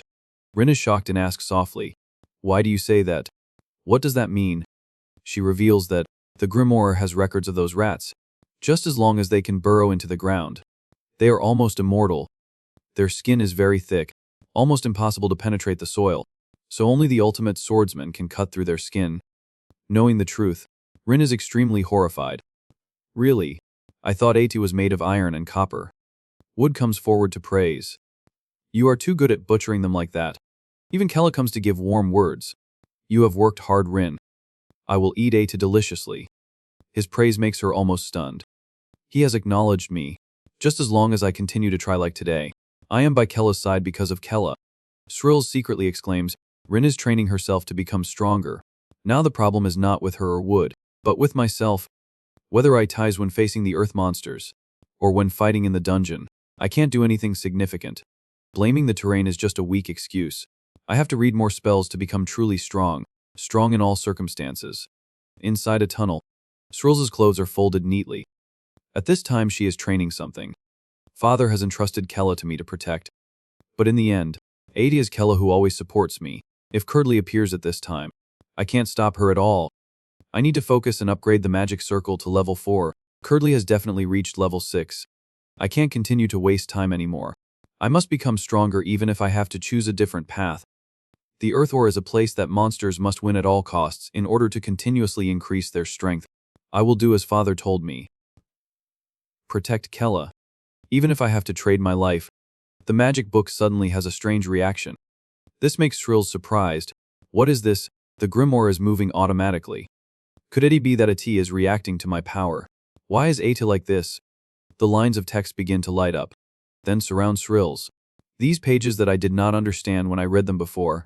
Now, a source of magic power suddenly shoots then rushes straight to Sril's stomach. Because AT is too fast, she can't react in time. Sril's Kalden is very confused when she is lost in another space. Looking around, she wonders where this is. Suddenly a voice says, the heir to the Demon King's power has come to her through reincarnation.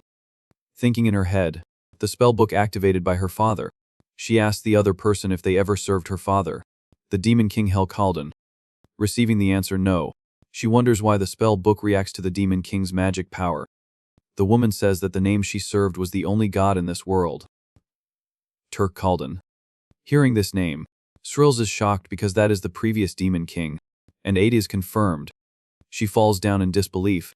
So that is how AT is. She calls fate unavoidable. Sometimes IT operates according to its own will. This meeting is considered a moving timeline. Being very scared, she still tries to ask if Mir, Turk Kaldun created this dungeon. Then she is told that they have traveled everywhere, leaving traces, so that the hairs can move forward by understanding the truth. Hearing understanding the truth, she realizes that she did not come here by chance. So she begs Turk Kaldun's subordinate to save her, because her father was killed by humans. But the other person says that she can't, because AT is a type of magic with conditions left with magic power. AT only supports the person who awakens her. Knowing this, Srills is annoyed because he is no longer here, but still wants her to teach her how to overcome the 4th level of magic. The reason is to protect Kella, the descendant of Mir. Turk. This person likes clear requests, and also mentions overcoming the magic level by her own efforts, not asking anyone. In this abyss, there is terrible pain. Only those who overcome AT can go further in the magic circle. She affirms that she can do Ada, earnestly asking for an opportunity. She says that the pain lasts for 14 years like in the real world. If you can't bear AT, you will have to die. Hearing about death, she is also a little hesitant. But thinking about her father and Kella, then Srills says that her body was born with only one purpose. What is the point of living if Kella is not safe? So she eagerly says that she will accept that pain. The subordinate is very satisfied when she feels the genuine determination from her. She wants to break all the magic she has ever learned now, then recreate tea with her own magic power. Srills purifies her magic, and then feels very painful, screaming as if she is about to die, feeling the pain intertwined with fear that she has never experienced. But to achieve her goal, she must endure AT. The woman has only carried the initial stage. Now she will see how long she can endure. Srills' pain at this time is like tearing apart her body. On the other side, the plate of mole rat meat that Rin brought is still intact. Kella holds AT in his hand, wondering about Srills' expression. She said she was going to check the dungeon, but I have not seen her all day. Looking up and seeing something, he is very surprised. He calls Srills' name, because he sees her body as if AT has just been tortured. Then throws the thing in his hand down, runs forward worried, not knowing what happened to her. He is about to draw his sword to rescue her, when he realizes that what is surrounding her is a barrier, but still tries to hold his sword and slash at AT. Although AT is very difficult, Kella wants to break this barrier quickly, and shouts for Srills to wake up. She hears the voice of someone calling her, and gradually opens her eyes. On Kaka's side, Curdly and Killian are asking each other, "Are you sure which Giebrobe went this way?" After Kaka confirms that Kella in the unicorn's memory entered here, Kaka says this area is a collection of countless islands. But he is shocked when the pathfinding butterflies detect a total of 427 islands. Killian has spoken to deny A, because they are lucky. At least they are in here rather than out in the open. Then he wants to use his power and his sword to check each island. He slashes at the ground, right where he was standing. This power is continuous and overwhelming, making the two people going with him gasp in shock. Curdly is still indifferent, while Deed is enjoying AT. Killian speaks to announce, "When we have finished checking this island." He tells them to split up to find them, wanting to see where Kella is. On his side, he is still trying to hit Srills' barrier even though AT has no effect. He admires that this thing is very hard. "I do not know how to break AT." Looking up at her, he sees blood is flowing non-stop. I do not know which magic user created this, but he is trying to save her quickly, because he can't lose Srills here. Suddenly he hears a laugh.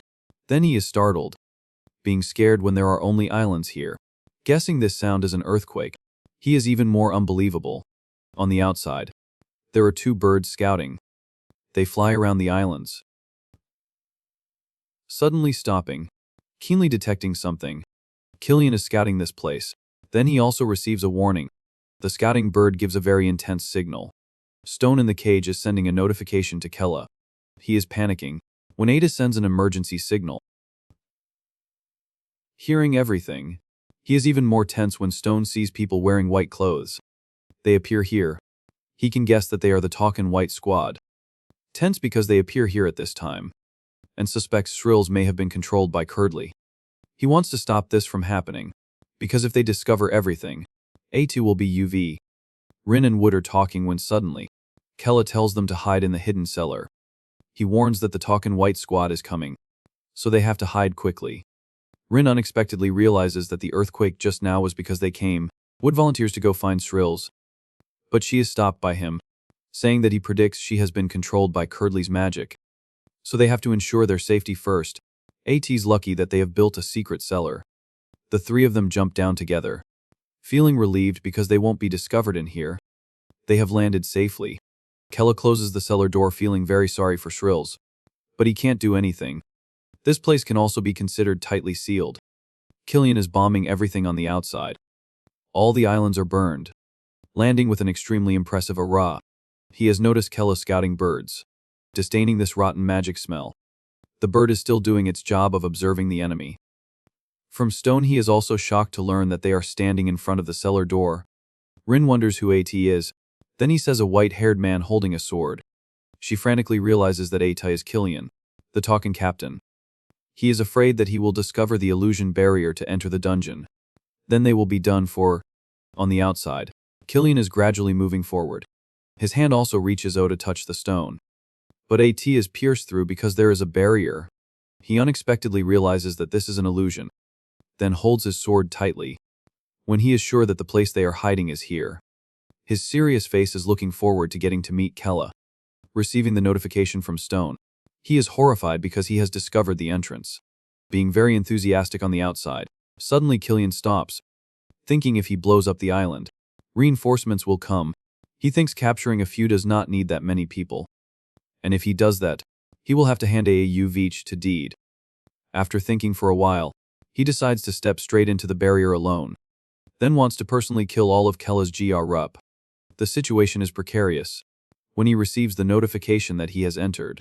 So, there is no other way right now. He will mobilize all the monsters in the dungeon and launch an attack. The one-eyed monsters have been called, along with other monsters, have stood in the way of Killian. He recognizes the golem and the treasure. Seeing the combination is very strange, so he decisively gives each one a slash. After defeating them, he still has that serious and super cool face. The golem collapses, creating a very loud noise. Stone reports again. Kella can't believe that he wiped out all the monsters with just one move.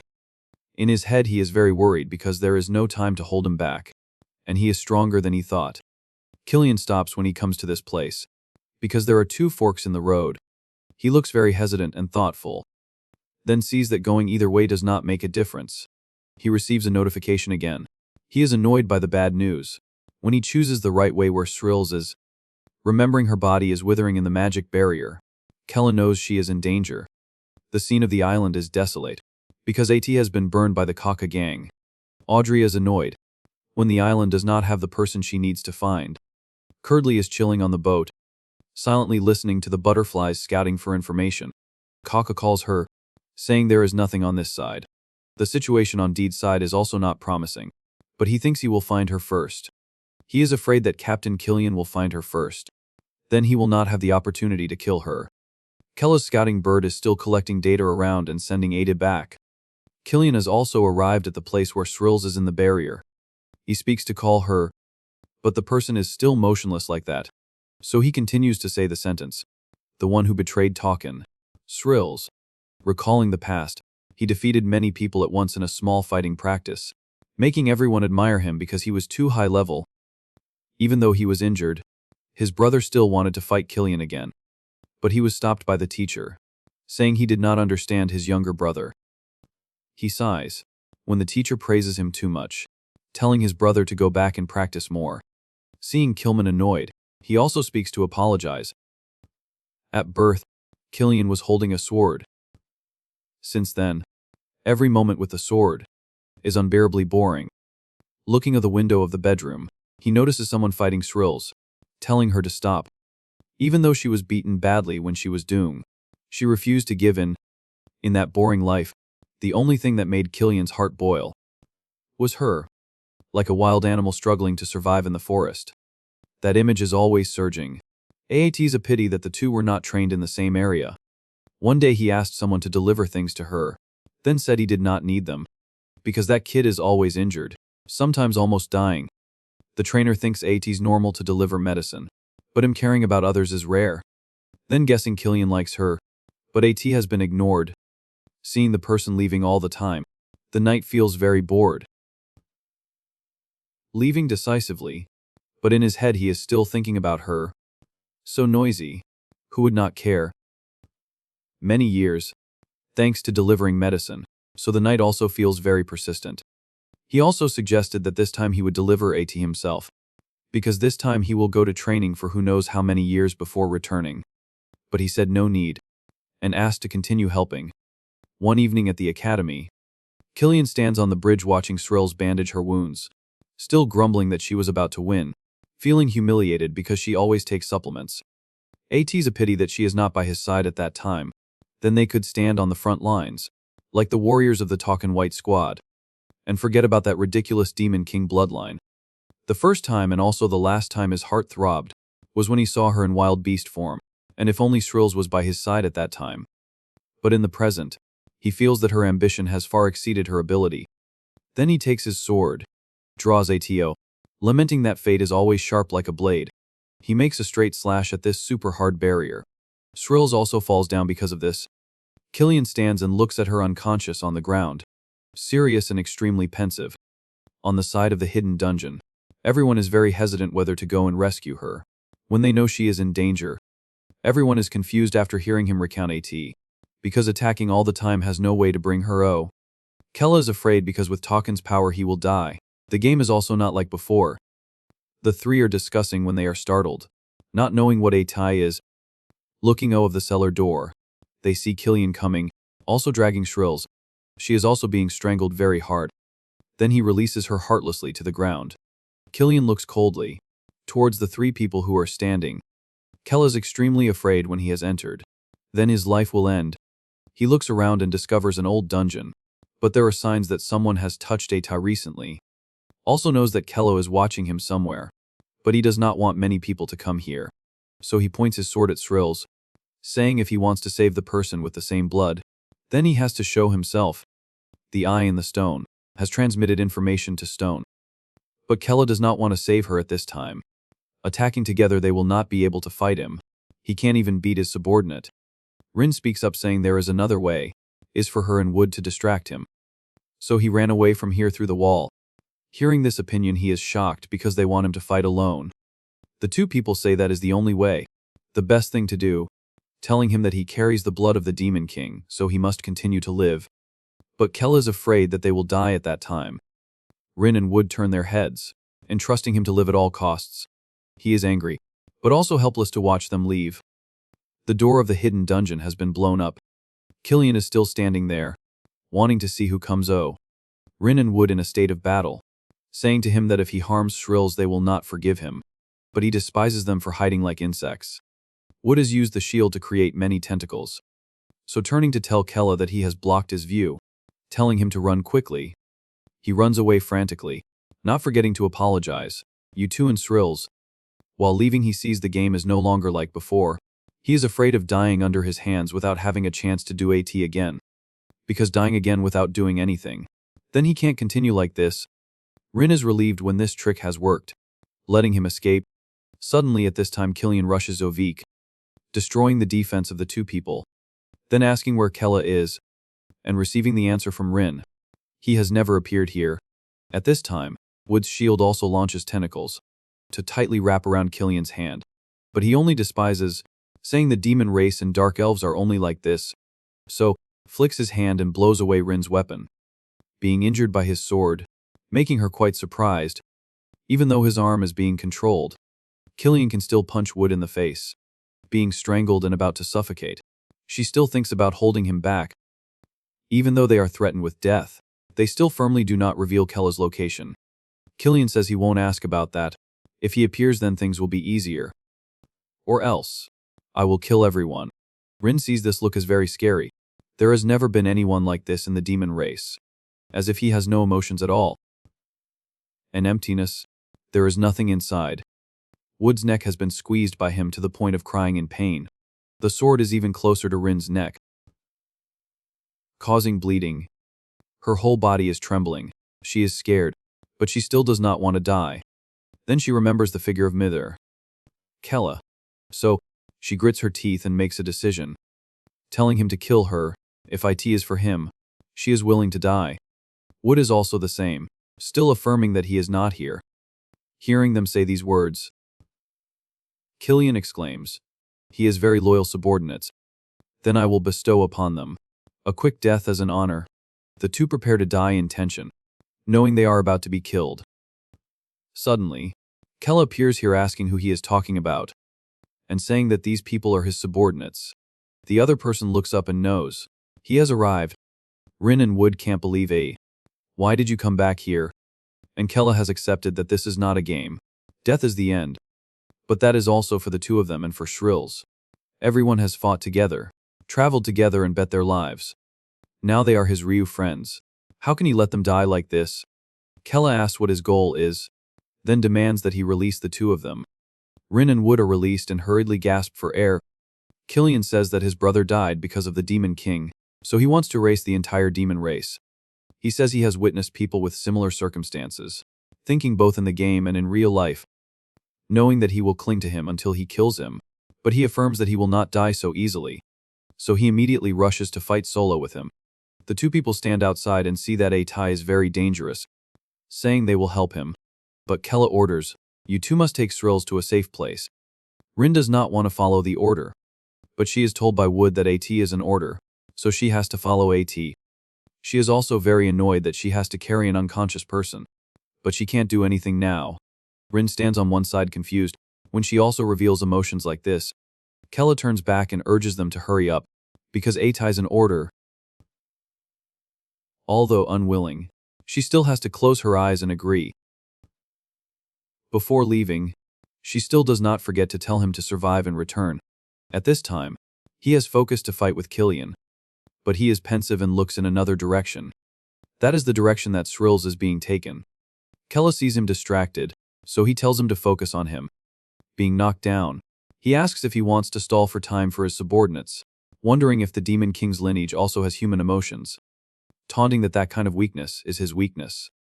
Kella is counterattacked, falling and hitting the Ruko very painfully. Killian has confirmed that the Demon King's bloodline ends here. He has stood up, feeling that he far exceeds the people he has fought before, because this is the feeling of facing someone who is truly strong. His whole body is trembling. His legs can't move. With his current power, even a single sword slash can kill him. But anyway, he has been exposed now. He will not hide the Demon King's power anymore, but use all of it if he has to die anyway. Then he will fight to his last breath. When he has used the demon's power, Kella rushes towards the opponent. The speed and strength have increased significantly. Killian is still standing there, recognizing this power, knowing that the person who has neutralized Arsel's power is not only Shrills. With this power, Kella has seen his sword path. AT's as if he has completely become another person. Killian has also prepared his fighting stance, knowing that he has inherited the Demon King's blood. But that does not mean the outcome will change. Now Kella has been hit by him. The hidden dungeon has a big shock. There are signs of collapse. He feels it's crazy, when these things only come from one person's power. The two people who are leaving with Shrills see the hidden dungeon is about to collapse, and worry about what happened to Kella. Wood reminds that they must follow his orders, and take her to a safe place. Rin wants her to wake up now. Then the two try to drag this person along, running through that exit before the dungeon collapses. Kella on this side is still building momentum to continue fighting, and has slashed off Killian's cloak. He is very surprised, because his clumsy swordsmanship has torn his cloak. Kella feels lucky thanks to the sword training before, but he can't completely control his power. The more he uses AT, the more his body feels like AT is being torn apart. If this battle continues, his body will not be able to withstand IT. He shouts for him to shut up, when he is called an idiot for devoting himself to his subordinates. Enraged, he repeats that they are not his subordinates. The power of the demon is fighting with the power of a soldier. The demon statue behind him is watching the battle. Killian guesses that AT is so noisy. Deed must have noticed AT, then knocks his sword away, declaring the game as UVP. The sword has plunged deeply into the ground. Kella finds the object very uncomfortable, so turning to see that his body is being stabbed by the opponent's sword. Killian instructs him to meet his father in hell, tell him who killed him, as a punishment for killing his brother. Kella is in extreme pain because the sword is piercing through him. Feeling that he can't recover in time, he is unwilling to die like this. His three friends have escaped from the dungeon. Now they need to find a safe island. Rin feels that the dungeon is about to completely collapse, asking what about Kella. Wood reminds again that they have to follow his orders. They have to save Srills. She is very uncomfortable. Do they really have to do this? When he turned back for the three of them. But just because of an order. Is AT really okay to just run away like this? Wood, hearing these words, also ponders. Then speaks up saying she is right. They were only ordered to take Srills to a safe place. The two agree, because there are no more orders. Kella in here is being burned by the power of Killian's sword. He feels that he is not doing well now, because the recovery speed is not fast enough. Suddenly hears someone else coming to ask, "How dare you?" Rin rushes UV, telling him to stay away from Kella. Killian is also a little confused. Then he also pulls his sword from him. Slashes at her because she has come to interfere. Wood has also come, using tentacles to control from behind. His whole body has been wrapped tightly. Kella is frantic because the two have returned. When he told them to run away, she reports that Srills is safe, because there are no more orders. The two have decided to stay by his side until the end. He is very annoyed and scolds them for being so stupid.